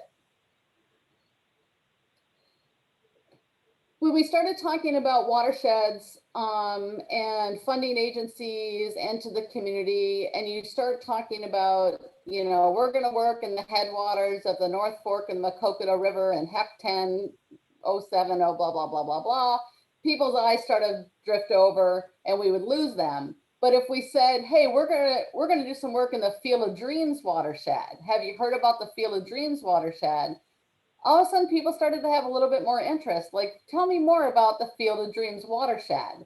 And so we are looking at capitalizing on the Field of Dreams connection to try to energize people, to get them, you know, to get our foot in the door, and to, again, to find a way to market this and to bring businesses in and communities together. So most of you know the city of Dyersville is very familiar with their streams when it's flooding. The red hatched area is the floodway. and the blue and orange area is the floodplain. So Dyersville has been dealing with flooding for a while. And when it floods, the streams get a lot of attention. You know, the community is aware of them. There's been a lot of efforts to mitigate flooding, to mitigate the amount of sediment removal. All of that is done, and the streams get a lot of attention when it's flooding. However, the majority of the time, these streams are not flooding. 99% of the time, they are not flooding. And during that period, these streams have been historically ignored. There's limited access to the streams for the community. There's limited recreational opportunities. There is poor aesthetics. There's nothing inviting people in, and there's no real connection to the community. And when you would walk the streams, this is Bear Creek from a couple years ago. You can see a lot of riprap at the top of the bank. Again, not super inviting to bring people in if they want to get into the water. You know, you've got to walk down this sort of steep, rocky slope. The banks are collapsing. There's a lot of weedy vegetation in there. Nothing saying, hey, come enjoy me today.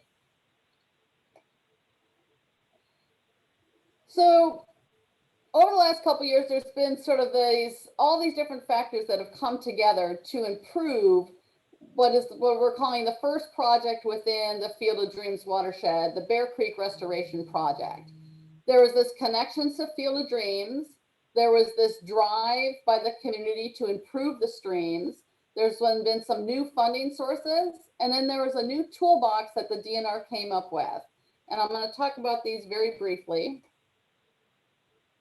First, the Field of Dreams connection. You know, Hewitt Creek goes right by the Field of Dreams and connects to downtown Dyersville. But if you're in downtown Dyersville, you may not know that. If you're coming to visit the Field of Dreams, you may not think, hey, I'm going to go into Dyersville. You don't really necessarily see that connection.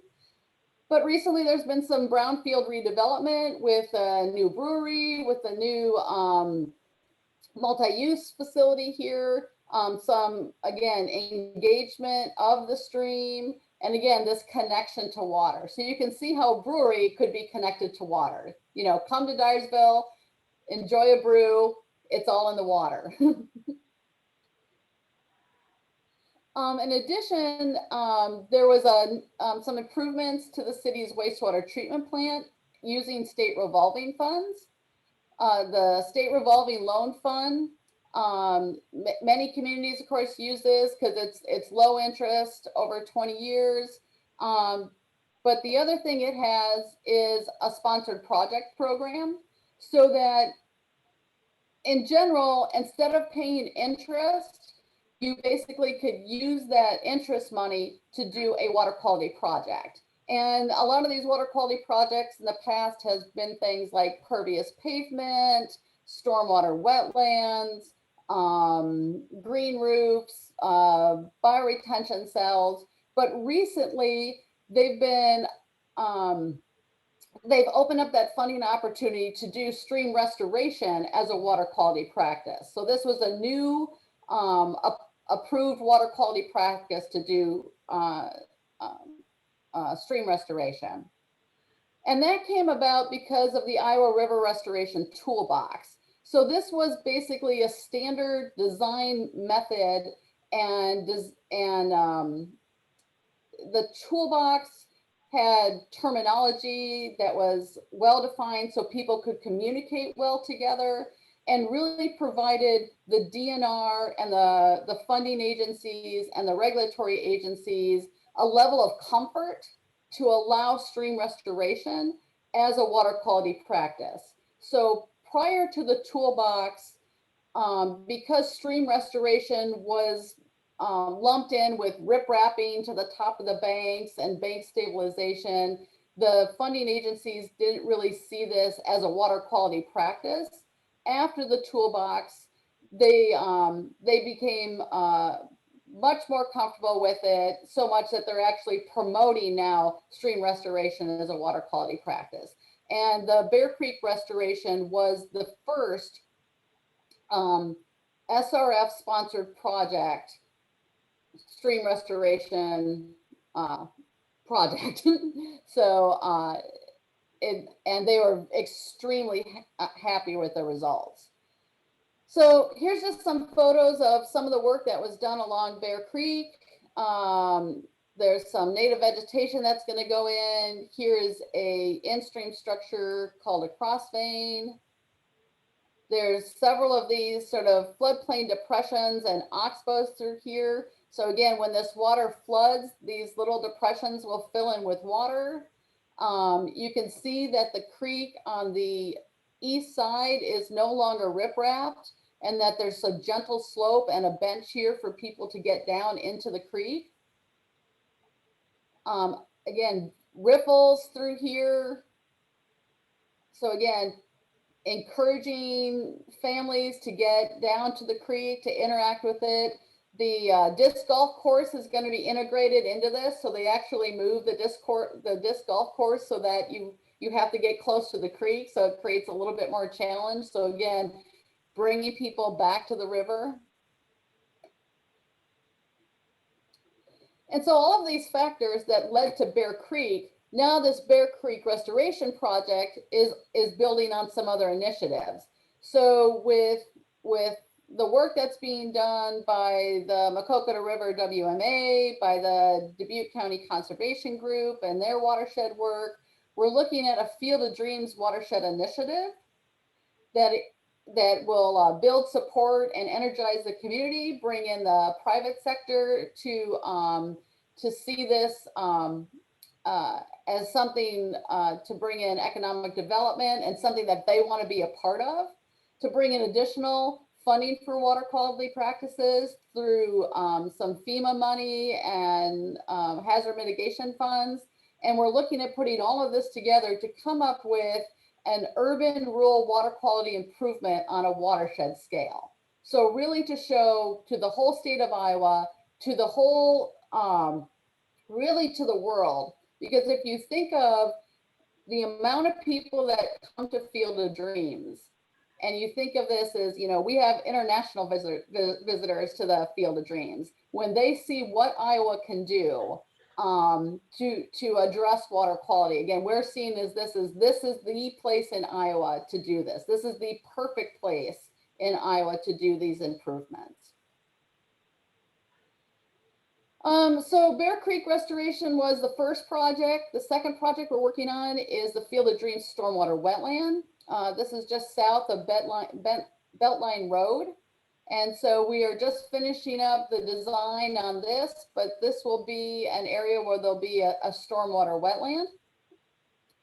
And then this is a vision plan that we pulled together with Mick and others at the city, where we looked at the creeks within city limits and what we could do to restore them. So there's restoring Hewitt Creek, the parts of the North Fork, Bear Creek, with associated wetlands and buffers. And what we're looking at is, about 3 miles of stream restoration, 100 acres, 110 acres of riparian buffer and wetland restoration work, all throughout the city. Some more big ideas is we're looking at a Field of Dreams water trail that would connect the Field of Dreams to downtown Dyersville. Again, a way to encourage people who visit Field of Dreams to come downtown to, again, eat, hang out, stay in the town. And so what we're looking at is maybe something that would follow the creek, and where kids can get on the water, they could do a float, they could collect critters and crayfish and have a picnic, do little boats, floaty boats down the creek, and much more. So if you want to know more about the Bear Creek restoration, we did a video with the city and with IIW and the DNR. and you can catch that on our Impact 7G YouTube channel or go to this link here. And that'll just tell you more about that project. And that is it for my presentation, but I would say Nick and I are here to answer questions.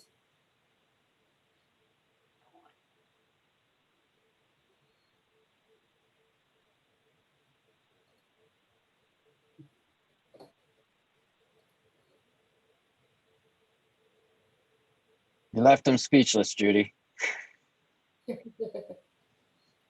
Well, Mick, this is Ann McDonough, and I know you need to go.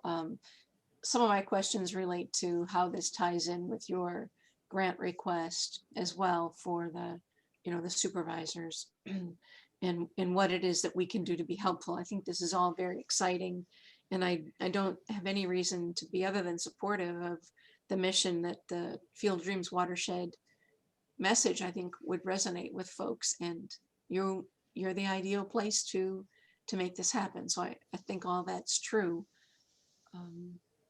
We don't Well, have... I think, just to kind of give you a little insight, I think this is really stemming from our comprehensive plan that we as a city did a couple years ago. We have identified growth areas for both economic development and then some environmental issues that we have to address. And I think the last stage of the comprehensive plan is really just our transportation needs, such as building some more bridges in our community. And we've been hitting it, kind of addressing them all at the same time. And so what we're looking at this year is, of course, addressing the infrastructure needs for the Field of Dreams to allow for future growth at the Field of Dreams, both at the Major League Baseball level, along with youth baseball opportunities that are offered there. I think for the presentation that you were given today, what we're looking at this year is trying to tie in Dubuque County goals along with City of Dyersville goals to create not only environmental, address the environmental needs in that area, but also to create more opportunities for economic growth in our downtown area, allow for more recreational opportunities in our community, and just really address those flooding issues that happen, once every year or every other year. And so I think what we're doing this year is that we applied for a planning grant, a $250,000 planning grant. And then after that study's done, like Eric said, is that we're going to go in and apply for a much larger infrastructure grant to address these issues. And I think the BCAs are actually turning out pretty well. We just have to address some of the environmental initiatives to see how that fits within the model so that we can apply for this type of grant. I think it's really exciting. I mean, the opportunities that are going on in the western end of the county, the opportunities that are going on in Dubuque, really will showcase Dubuque County and in our region as not only addressing sustainability issues, but also addressing and how they tie to economic development growth.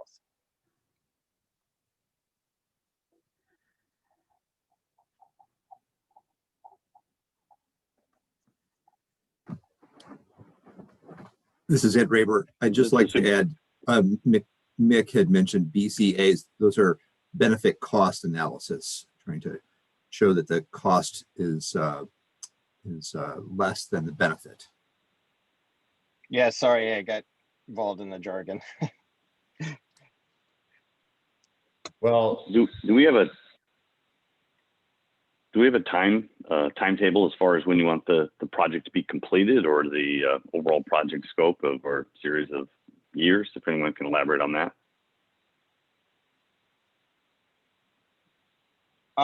I think our goal is to ask for a federal grant to try to address, at least from our perspective, maybe the first phase, which would be from a portion of Hewitt Creek along with the North Fork, at Highway 136 all the way down to Highway 20 at both bridges.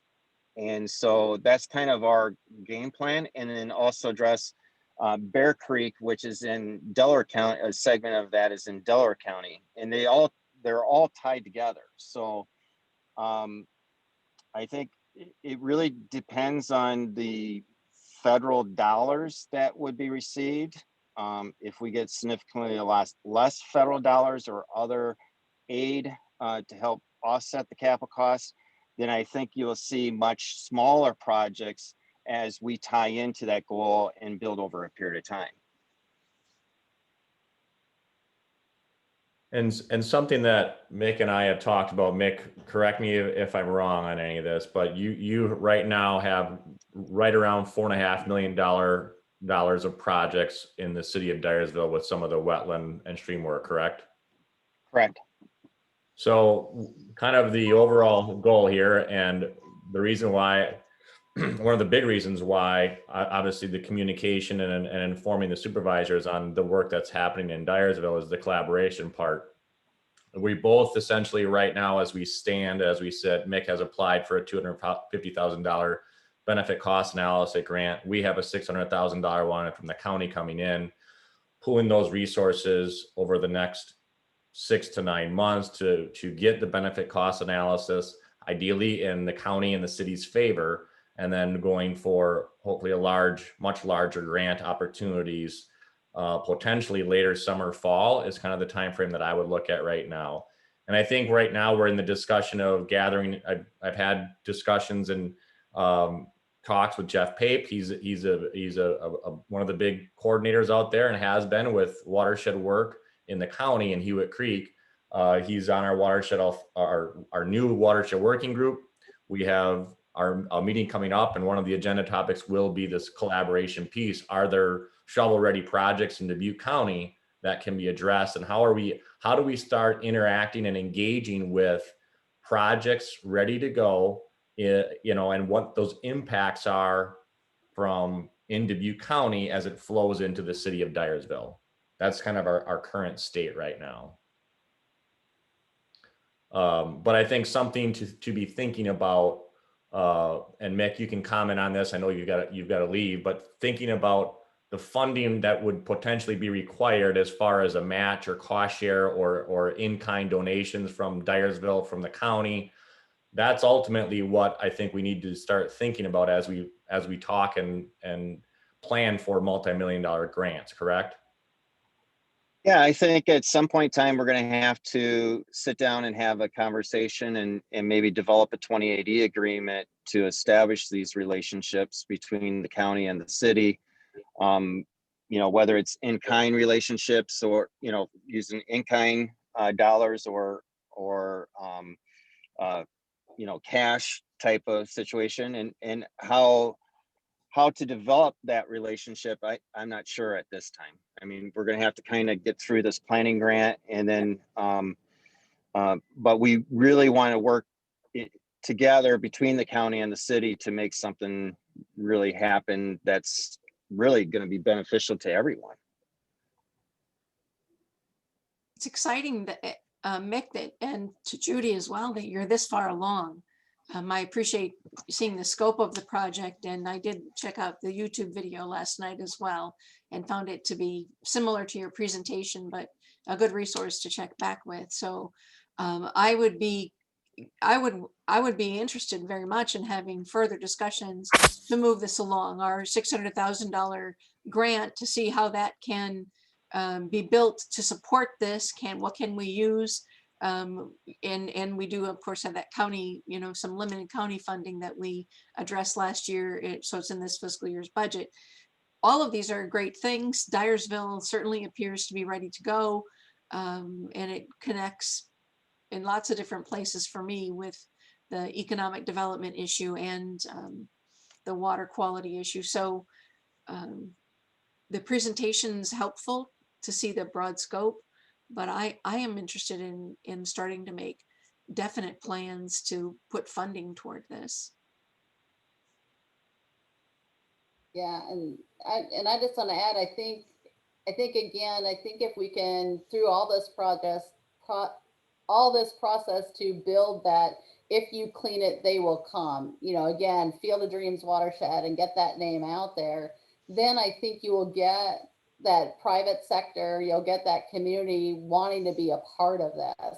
And so that it becomes something that is, I don't know, trendy to invest in water quality. Like again, it's trendy to invest in water quality, but it also to see that economic benefit of it, and tying all these connections together, finding ways to engage the community. And I know that, you know, if you go to the city of Des Moines and the Des Moines area, they're looking at building, improving their water for economic development on a different scale, you know, from a very big metropolitan scale. I think we can do something here that ties into our agricultural community, our major businesses in this area, as well as into our schools. And again, to have this movement of if you clean it, they will come, and people will want to be, you know, in Dubuque County. They'll want to come here because this is where the water's clean enough for your family to play in. I like your comment too about schools and education, Judy, because it's exciting to think that the students who leave Dubuque County to go on other places can leave understanding that water quality is a high priority. Yeah. That makes generational change, and that brings them, maybe likely to even bring them back home after they go receive an education, perhaps outside of our community or not, but they can lead a discussion too. And those are just a few short years away. So Yeah. Working toward that, and to me, it ties in well with a comprehensive plan from conservation or watershed work. I just can't see any downside as long as we move along. And I love spending, you know, the federal dollars with FEMA as best we can. But, you know, none of this is, you know, that I see now is edge of field kinds of things, and, you know, other avenues we still want to use in our toolkit as we look at our watershed development through, you know, our partnership through the 2080 agreement. So, but I'm thankful to have this information and have this.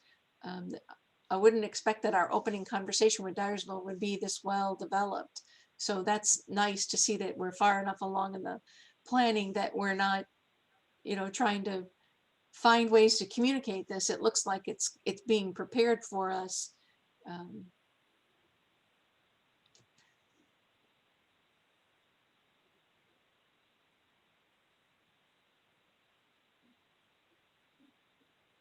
Well, I just wanted to really, you know, trying to do the responsibility of communicating all the information that's happening with not only in Dubuque County, but with our cities. And that was really the purpose of today's work session. It was, there's no action today, but just an informative, here's what Dyersville is doing. Here's the collaboration piece. Here's the plan. We're going to keep moving forward with how it relates back to some of our initiatives in the 2080, the funding available, and then developing this watershed working group to, you know, highlight and get farmers involved in this as well too. So I'll leave it there if there's not any other questions or discussion. I would have a question about who is doing the grant writing for Dyersville to do their planning grant applications. Where did they go to do that? Do you know, Eric? I do not know, and I know Mick probably hopped off. Yes, he did. Yeah, so for the Impact 7G helped the city of Dyersville put together that planning scoping grant, and been working on that hazard mitigation grant as well. So we've been working with Nicole Turbin in our office to help pull some of that together. So that must be a service that you offer then? Correct. Yep. And we've had some calls, I should mention before, and just as far as Jim Marwardell and FEMA, obviously very, you know, a partner in the in the previous Houston work that has been completed. And then Jim and I and Dyersville folks have had some meetings together in the past few months as well, too, coordinating these efforts so that he's well aware of, just talking about a big collaboration project program coming up in 2021. So he's been great. He's been, kind of piecing this together and helping, I think, both the city of Dyersville and Dubuque County as we look to further engage. And we feel like we've got identified projects and practices. Now we need the landowner engagement side of things and continue to move the needle. And I think, something Judy and I talked about, last week was building the marketing approach to the Field of Dreams watershed, and to try and create more of an educational outreach program that goes with this, that it's not just a stream project in Hewitt Creek, that there's a marketing approach and an outreach approach designed around the whole entire thing. Who's done the water sampling? We saw Dr. Adam Hoffman was before us last week for the watershed meeting, and he talked about the samplings at I think 29 locations that his students were drawing from. And, is that, I don't believe that was in this watershed. Was it, Eric? No, but we've had actually Jeff Pape and Adam and I had exchanged emails on Friday about monitoring efforts, and Jeff has a lot of information on Hewitt Creek, throughout the past 10 years. So we plan on really following up with Jeff. He was sharing data with us just this last Friday, and it continues to be a priority watershed for us. And then how do we, kind of talking about how we engage and keep farmers involved from Hewitt Creek to where we are right now. How do we keep them involved, and then determining additional monitoring points? But yeah, Hewitt will definitely be, or Hewitt Bear, they're definitely going to be priority watersheds that we're going to continue to monitor with Adam. It'd be interesting to know if when the Hewitt Creek monitoring ceased, it must have stopped at some time. I don't know that it's ongoing. And then when it began again, what did we see? How do you keep farmers engaged? That would be, because this is great, but I don't want it to be just the discussion of these current times, as you say, and not a fashion, but a change in attitude and lifestyle. Yeah. I would congratulate you, Eric, and the city of Dyersville, 7G, for a collaborative effort to get something started that's needed countywide. It's a starting point. I mean, we have a lot of work to do, but we have the Tutera program and the reharvest program. It's all going to tie in, but it's going to be a huge project that's going to take several years to complete and hopefully take hold. So again, thanks for all the work you've done. Yep, wonderful presentation. Thank you. Well, thank you for the support, and Judy, thank you for presenting and taking the time this morning, everyone. We can kind of wrap it up with that, and I know you'll be hearing from me sooner than later. So have a good rest of your Monday. Thanks, Judy. Thanks, Eric. Thank you all. Right. Thank you.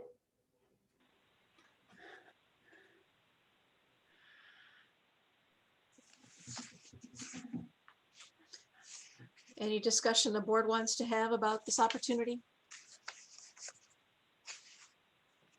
Well, like I said, I think it's a great starting point that at least we're making progress in the western part, but it's a county-wide effort that's going to take a long time, and it's going to need a lot of funds. We're just going to have to find out where we can get them. It's got a lot of polish, and they are at it. I mean, they were obviously working on this well before we organized our watershed program and our land stewardship fund.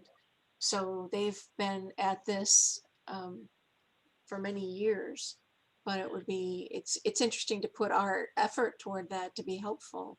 It certainly seems to fit, those goals overall. Dyersville's had their share of flooding issues, just like we've had. Obviously, the amount of damage from the floods out there is substantial when they have them, but hopefully this is going to help to reduce that risk.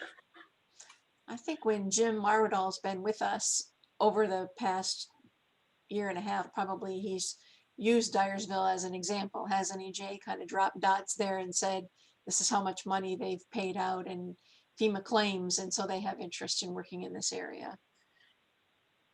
Good, good.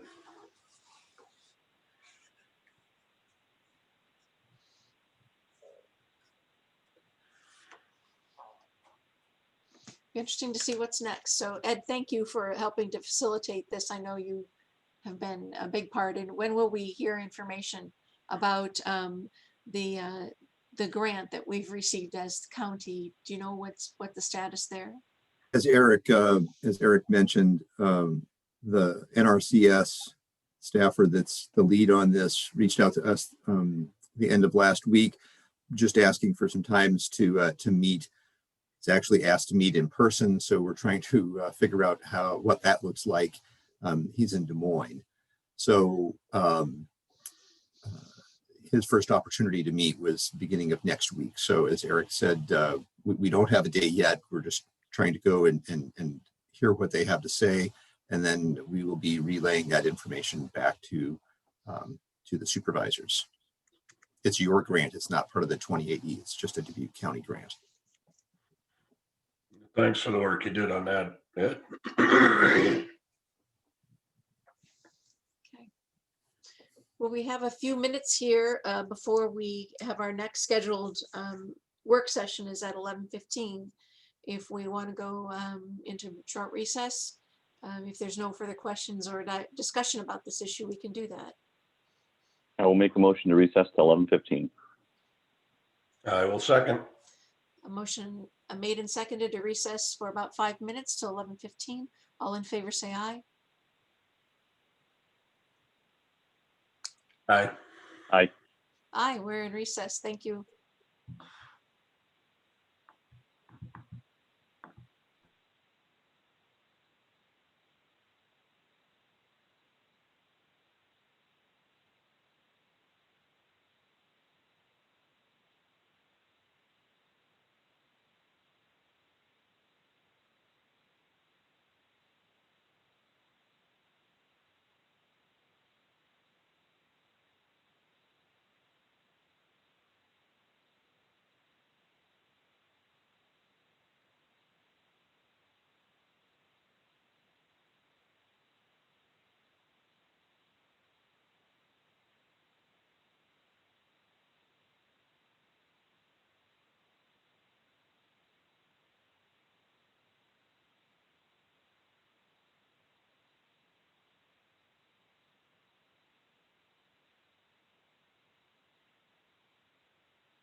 Call the Board of Supervisors back into session at 11:15. We have the Chief Executive Officer of the East Central Region, May Hinchin, with us this morning, and she has a request for us to consider.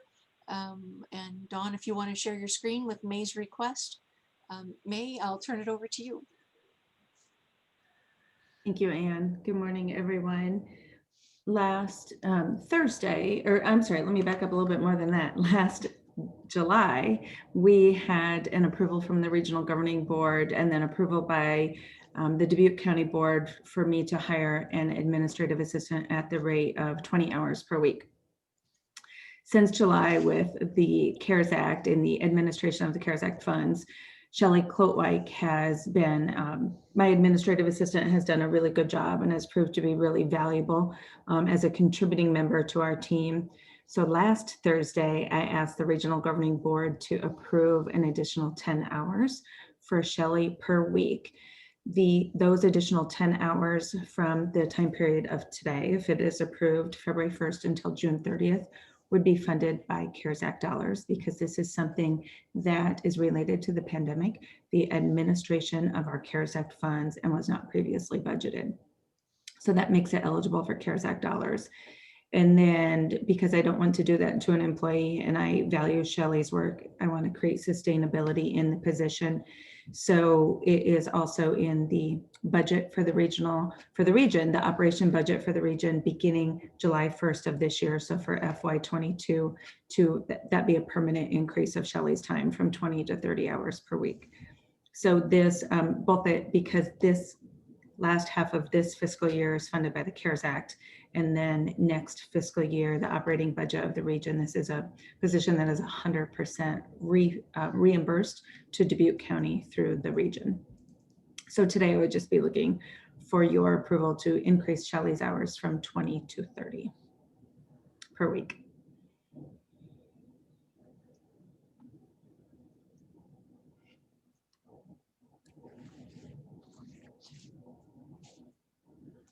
I guess I can't see any reason to not do this. I know that the Dubuque County needs to be careful of our maximum amount that we can levy, regardless of whether or not I think it's reimbursed. And that's something that will be on our budget session for mental health levy isn't until, is it later this week maybe, or maybe next Monday, the 8th maybe? It's next Monday, Anne. Right. So so I don't know. I mean, I would assume that Stella would be telling us if we're in some kind of danger mode, that we can't handle this through our county budgeting process. Not about that we don't have the financial ability, but we don't have the levy capacity. So that's what I guess I'd like to know if Stella thinks we're okay there. I know this was discussed at the region on Thursday at the governing board, and everyone is understanding that you need additional help to do the expanding role that is being required of us. We're quite fortunate to have CARES funding to spend in our region. That's exciting. Not every region has funding left. So, and now to be able to make good use of it, we certainly at the board gave additional duties to Michelle at your recommendation at Shelley. So do the other supervisors have questions, discussion? I do. May, what's the whole dollar amount of the request? Oh goodness, Jay, I should have had that ready. Hang on one second and I'll tell you. It was, for this fiscal year, it's an additional 25,000. And for next year, I'm getting it open right here.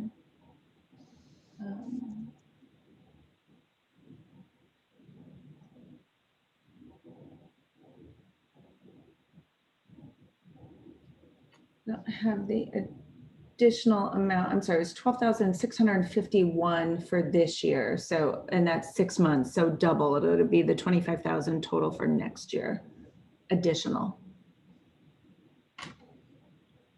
Okay, thank you. And And you this said was that's, approved by the region already? Yes,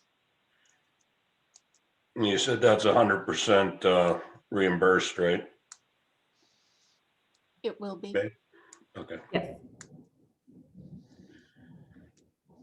It's just the cash flowness of it. Right.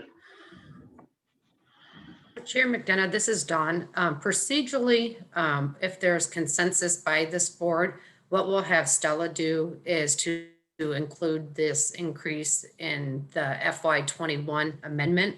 And then when we present the FY22 budget for you on the 8th, we will include it at the 30-hour mark as well. So the funding, the dollars that you see there will include it, this position at 30 hours. But you'll formally approve this when you approve the budget amendment for FY21 as well.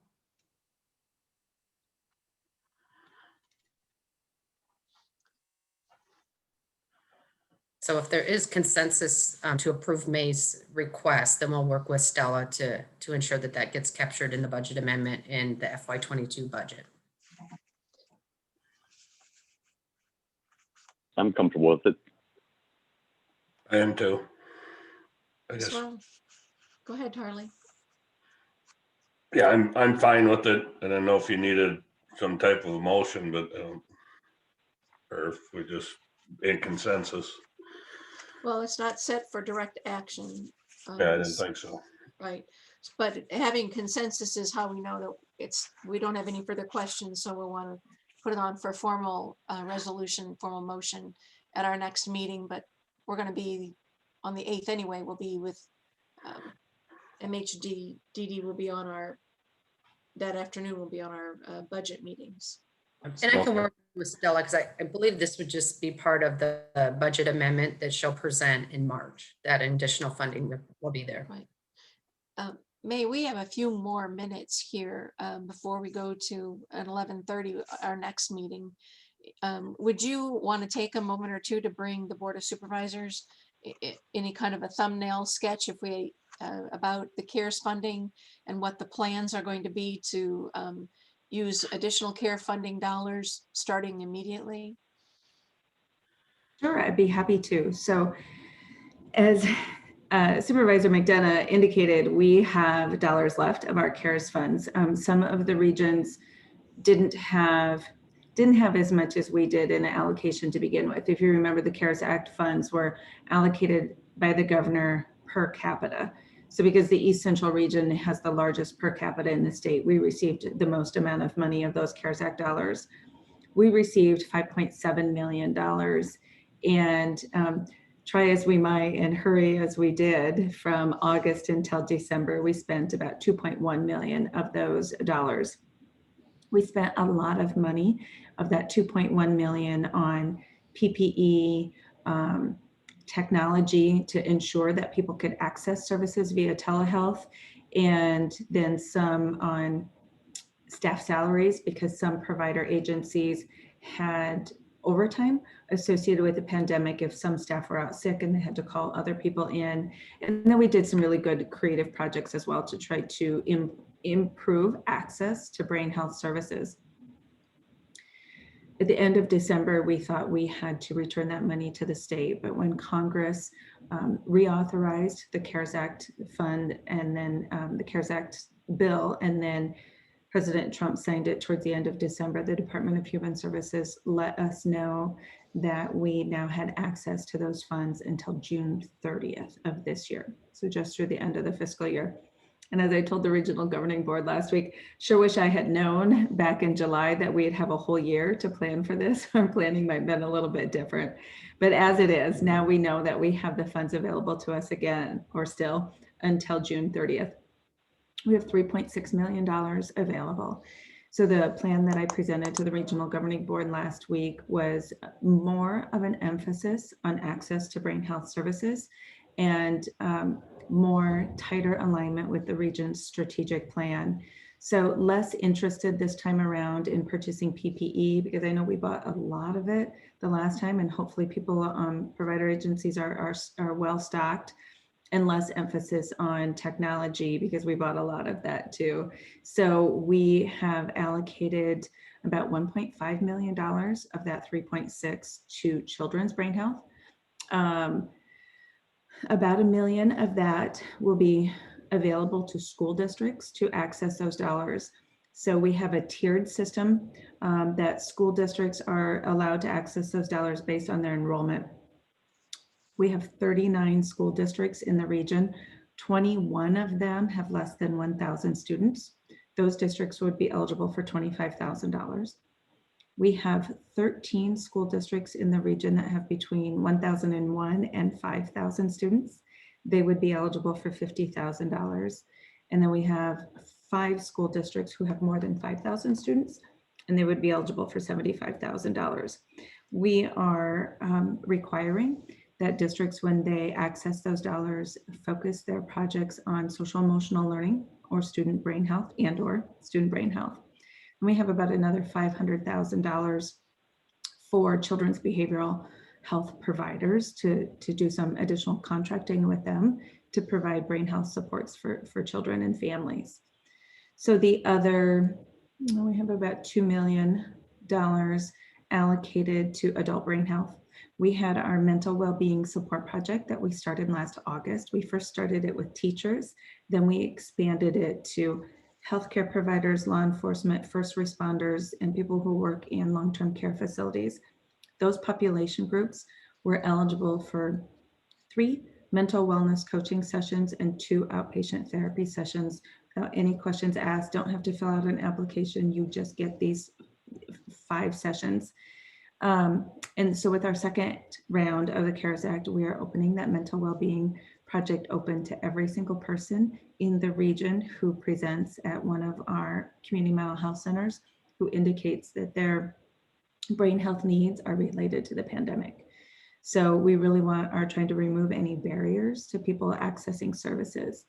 We also have about $500,000 budgeted for our traditional MHDS providers for them to also apply for funds that will be just a little bit more tightly aligned with our strategic plan in the areas of access and partnerships and the full array of services. So providing a great array for both children and adults. And then we're doing we're doing 2 public awareness campaigns. The first one is a stigma reduction campaign. We have partnered with Debbie Butler from Brain Health Iowa to create a statewide stigma reduction campaign around brain health, helping people to change the language and to understand that needing brain health services are akin to needing other physical ailment services for a person, and to help people to understand that accessing support is okay. And then we'll do a very specific public outreach campaign to the ECR region. Once we do that big stigma reduction campaign and people realize or come to understand or realize that the barriers have been removed, that they can access support, then our big public relations campaign will help people to understand what is available in their local community. We are also doing something that we're calling CARES packages, and those packages will be items that will be helpful to people to survive some of the isolation or the worry related to the pandemic. So maybe some plastic gloves, thermometers, hand sanitizer, because it's winter and if we can get it out quickly, maybe some hand warmers and foot warmers for people, because I know that people are recreating outside, during this time, and that's where it's safer. So those CARES packages will be distributed at hospitals, at homeless shelters, at food distribution, crisis shelters, those types of things. So helping people to just get some resources to help them get through this time. And some expansion of our mobile crisis. So we have some underutilization of our mobile crisis outreach services across the region.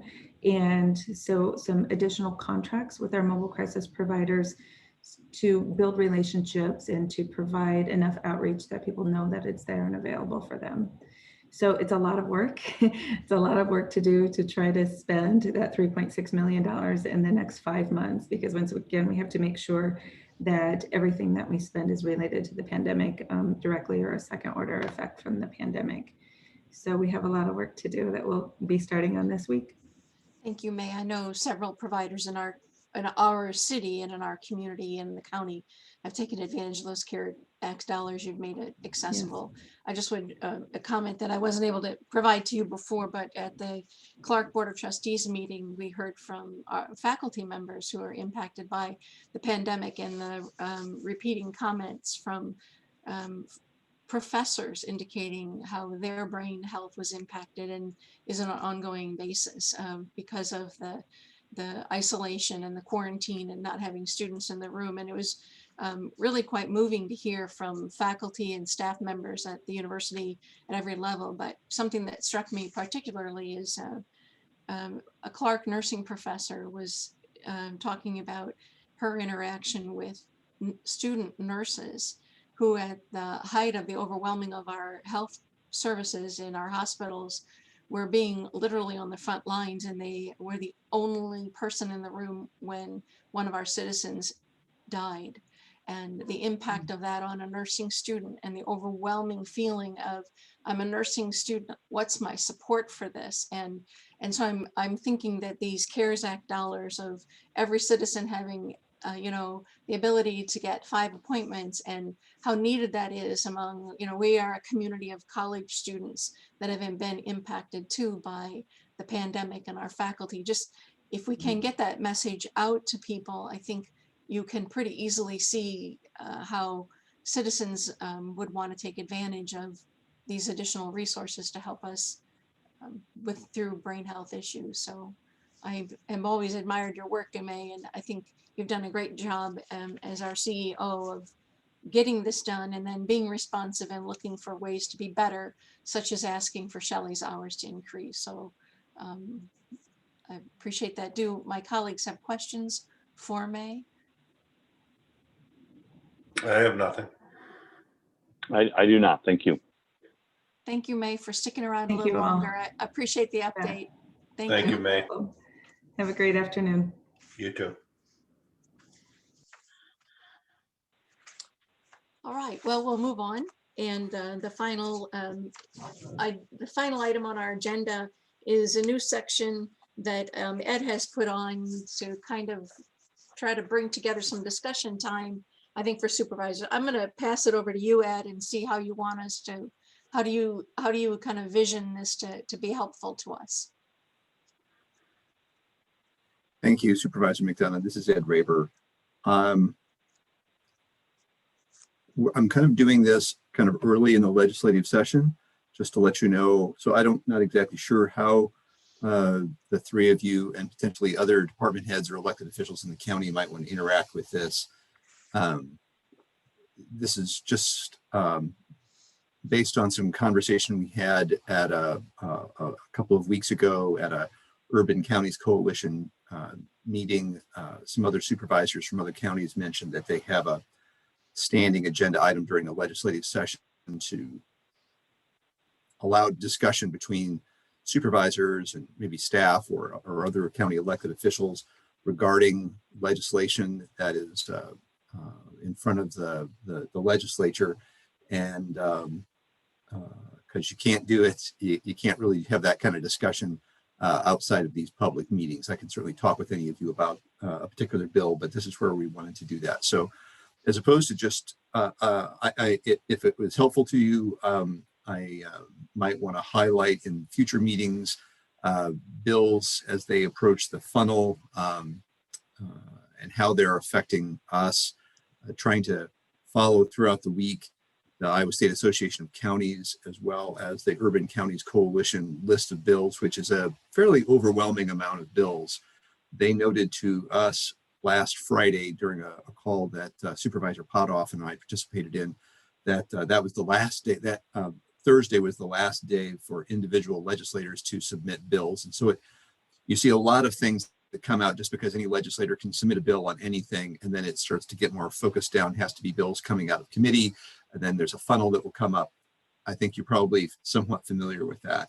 Some of the bills that I'd like to be touching base with you on, I'm not sure we are going to have discussion about that today, unless you would like some or have some direction for me, relate to bills, Senate File 15 regarding a expanded homestead credit that provides that homestead credit for expanded group of classes, not just residences that we as homeowners may take advantage of, as well as a freeze for senior citizens. Bills related to Senate File 108, eliminating the county compensation boards. Other bills, Senate File 133 allows counties to share an assessor if that pool is smaller as time goes on. Even things like Senate File 112, which redefines the way that forest reserve designations work.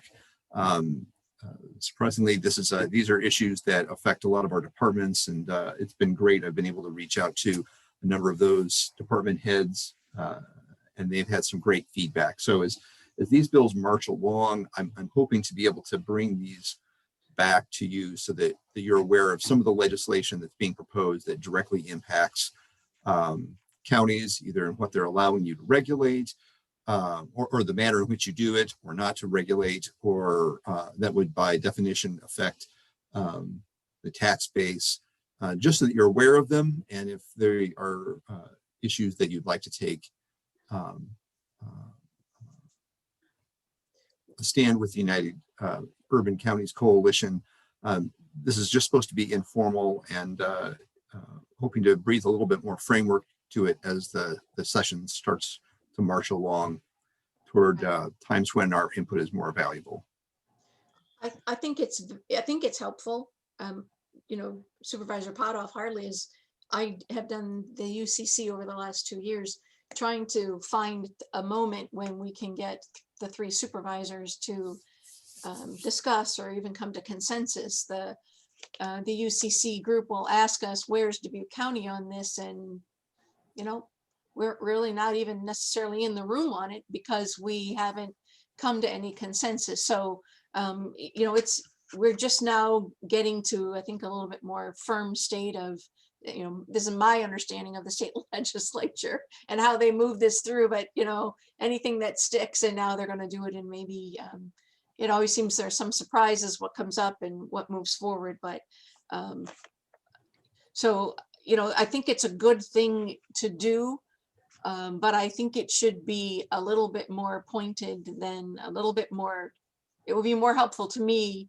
It will be likely now that we know what bills are likely to advance, and we start to see where other people register and for or against. There's a bill that was been sponsored by my representative, and Harley, your representative, Shannon Lundgren, about natural gas and zoning, county zoning, that, as Ed Raber said in his memo this morning, kind of lit up. Every county is now actively watching this because it would cause an upside down impact on a lot of what county zoning does. And I'm not sure she completely understands that her bill has an unintended consequence that now everybody's a little alarmed. So we'll walk through that. But and I know, Ed, you reached out to her, and Harley, you and I can easily reach out to her in our personal lives, and she's been very responsive. So it's not a big deal, but something that she introduces then causes this wave where does she understand what that means for the citizens she represents and for the county she lives in? So it's just kind of pulling those resources, but I think it's a good addition to the agenda, but I'd like to see it be led by, it probably has to be Ed, because I have been not at those meetings. I've had conflicts every Friday to attend the UCC meeting. And I know, Harley, you've been attending those for us, and thank you, but it's just an overwhelming task to try to, it's like, herding cats, right? I mean, it's just everywhere trying to figure out what the legislation is and how it might proceed. So I don't think it needs to be lengthy, but it should probably be on every agenda so we can have discussion and be up to date on what we might want to proceed with.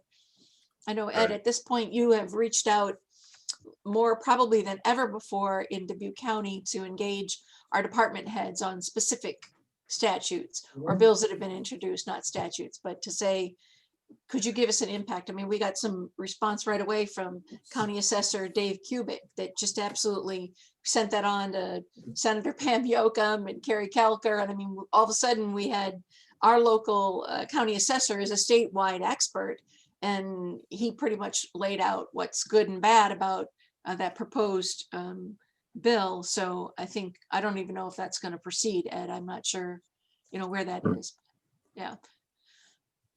It's important to realize that sometimes, as opposed to taking a stand for or against a lot of legislation, our legislators, all wonderful people, but they're just ordinary citizens. And so the kind of impact and input and feedback, I think in general, my career, they've appreciated that, especially if there's something that they were trying to accomplish in the language that maybe that someone that drafted the language for them used, maybe has an additional consequence that someone else catches.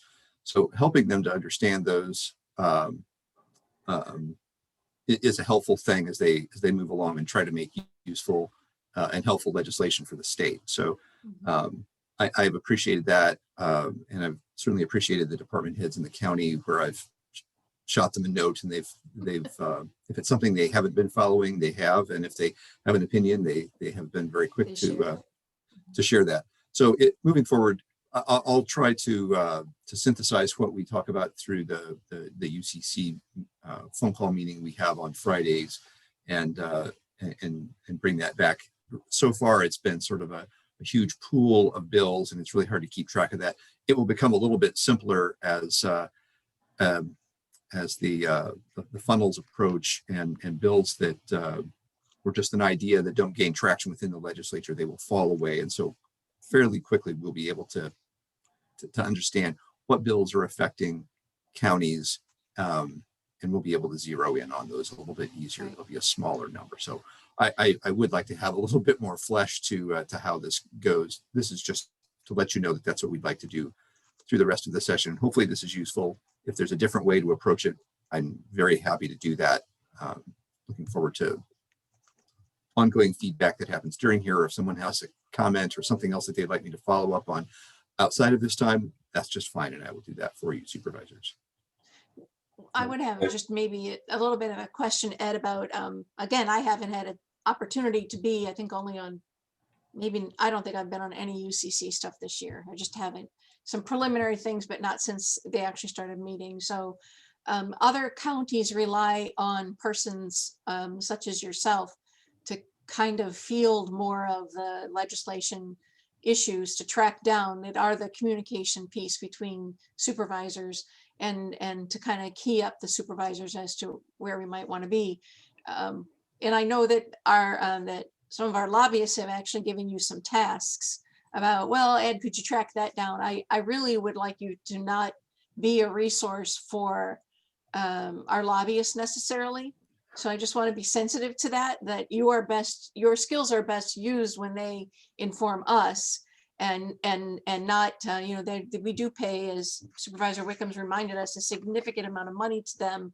And I don't want you to be collating or bringing together any kind of consensus for them. I want you to stay very much in our space. And I don't know if either of my colleagues have seen that, but I just want to be sure that, you're clear about that direction. Yes. I'd like to thank Ed for helping me swim through the sea of bills and keeping me informed on how things are working. There was another one, Ed, I didn't grab my sheet about Board of Supervisors, actually, that could affect Dubuque County districts. Yes, that is correct, Supervisor Potoff. Apparently, there is nearly an annual bill by a legislator from Tama County that his Senate district includes a small portion of rural Black Hawk County, and he continues to look for support to require metro counties to elect their county supervisors by district as opposed to at large. And of the just a quick poll of the 5 UCC counties, only Lynn County has districts. And the voters decided to do that in Lynn County a decade or so ago. So yes, you're correct that and sometimes these are bills that may be new to us, but they arrive every year, but it's a different legislative body every 2 years. And so people just continue to look for that support. But again, that was one where the currently the electorate has the opportunity by referendum to ask for whatever sort of form of election that they'd like. And this is the legislature looking to enforce a particular way, and then it happens in metro counties. So we'll just have to work through that and try to get a deeper understanding of that. Well, my 2 cents on the process.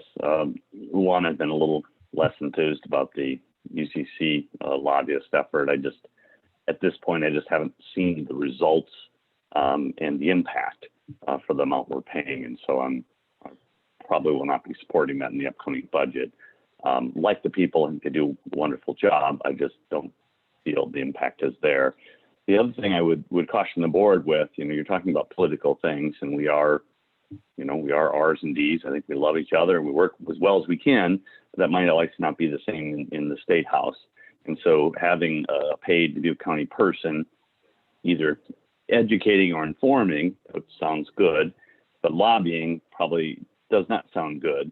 And so we want to make sure that we don't put Mr. Raber in a difficult position.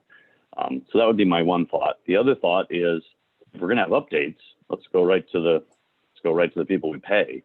So let's not add additional workload to Ed. Let's just get Larry, Gary, or Megan to give their brief or be available for questions for us. And so that would be my comments on the UCC and the legislation. And there's a lot of bills out there every year. You chase them every year, all for naught for most of them. So it's an exercise in learning what the legislators are thinking, but really has little impact other than the big known ones. And the big known ones are usually circulated pretty widely in the media. And I would just follow up with that and good comments from Supervisor Wickham, and always a good perspective to share. Seeing whether or not our team that we've hired, if anyone is available, our meetings are now every Monday. We've, given some scheduled times to things. It might be that if they knew they were attending from 11 to 11:45 on a Monday, as things kind of get to this point, maybe that's something that's doable for them. I don't have any hesitancy asking that, but it still will probably take a little bit more coordination from someone. Certainly no lobbying. No one's paying anybody to do that, not even myself. No one's really lobbying. I'm talking about contact with representatives that we already know and from our own personal lives. So, but see if you can track that down. If they want to be in front of our camera, they likely would, as long as we make it fit with the schedule of what they're doing. I think this year's another unusual circumstance where I don't know how much they can follow at the State House. I don't even know that they're making any visits. So, but, yes. And make sure I'm clear. So I'm not advocating that I'd like to take the time to do this, but if the board wants to take the time from doing it, let's get the UCC people here that we pay 25 grand a year to represent us. Let's not do their job in addition to paying them. But I generally would unless a bill comes up that's very unique and hits home, I wouldn't dedicate too much time to what happens at the State House.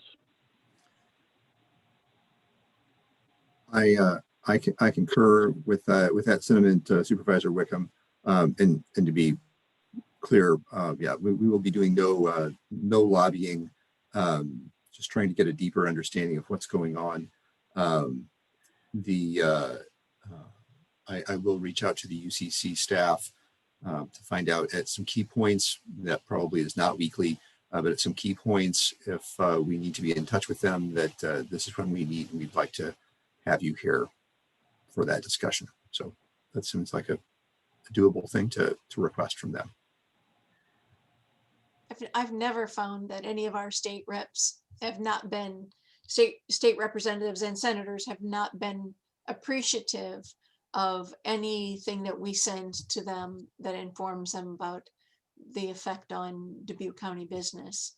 So in some respects, whether it benefits the county directly, whether it changes a vote, it certainly keeps them informed about how things can have an impact on us. And that's one of the jobs I think that we need to do.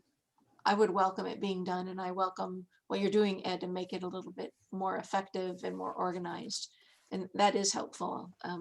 As the person who learned to swim Harley 2 years ago and last year. So it's good to have some assistance to understand what's going on. So we've discussed this for about a little over 20 minutes today, and that's just, you can just talk about what this might be. Frequently, this may be just very, very brief, unless there's a particular bill or something like I'd like to make sure that I highlighted and Yep. you weigh in. Is there anything that they're asking us to weigh in on for Friday? Not at this time right now, no. Okay, super. Any other comments, questions? We'll try to keep this section of the agenda brief, Supervisor Wickham. Is that, I'd like to see it be highlights and not a full vetting of everything. Looking for a motion to recess. I'm open to change. Yeah, I'm open to change, and we'll figure it out as we go. Yeah, motion to recess till, are we on at 1? Is that right? Yes, we are. I will second. Motion and a second to recess until 1 o'clock. All in favor, say aye. Aye. Aye. Aye, we are in recess. See you this afternoon. Thank you, everyone. Thanks, everyone.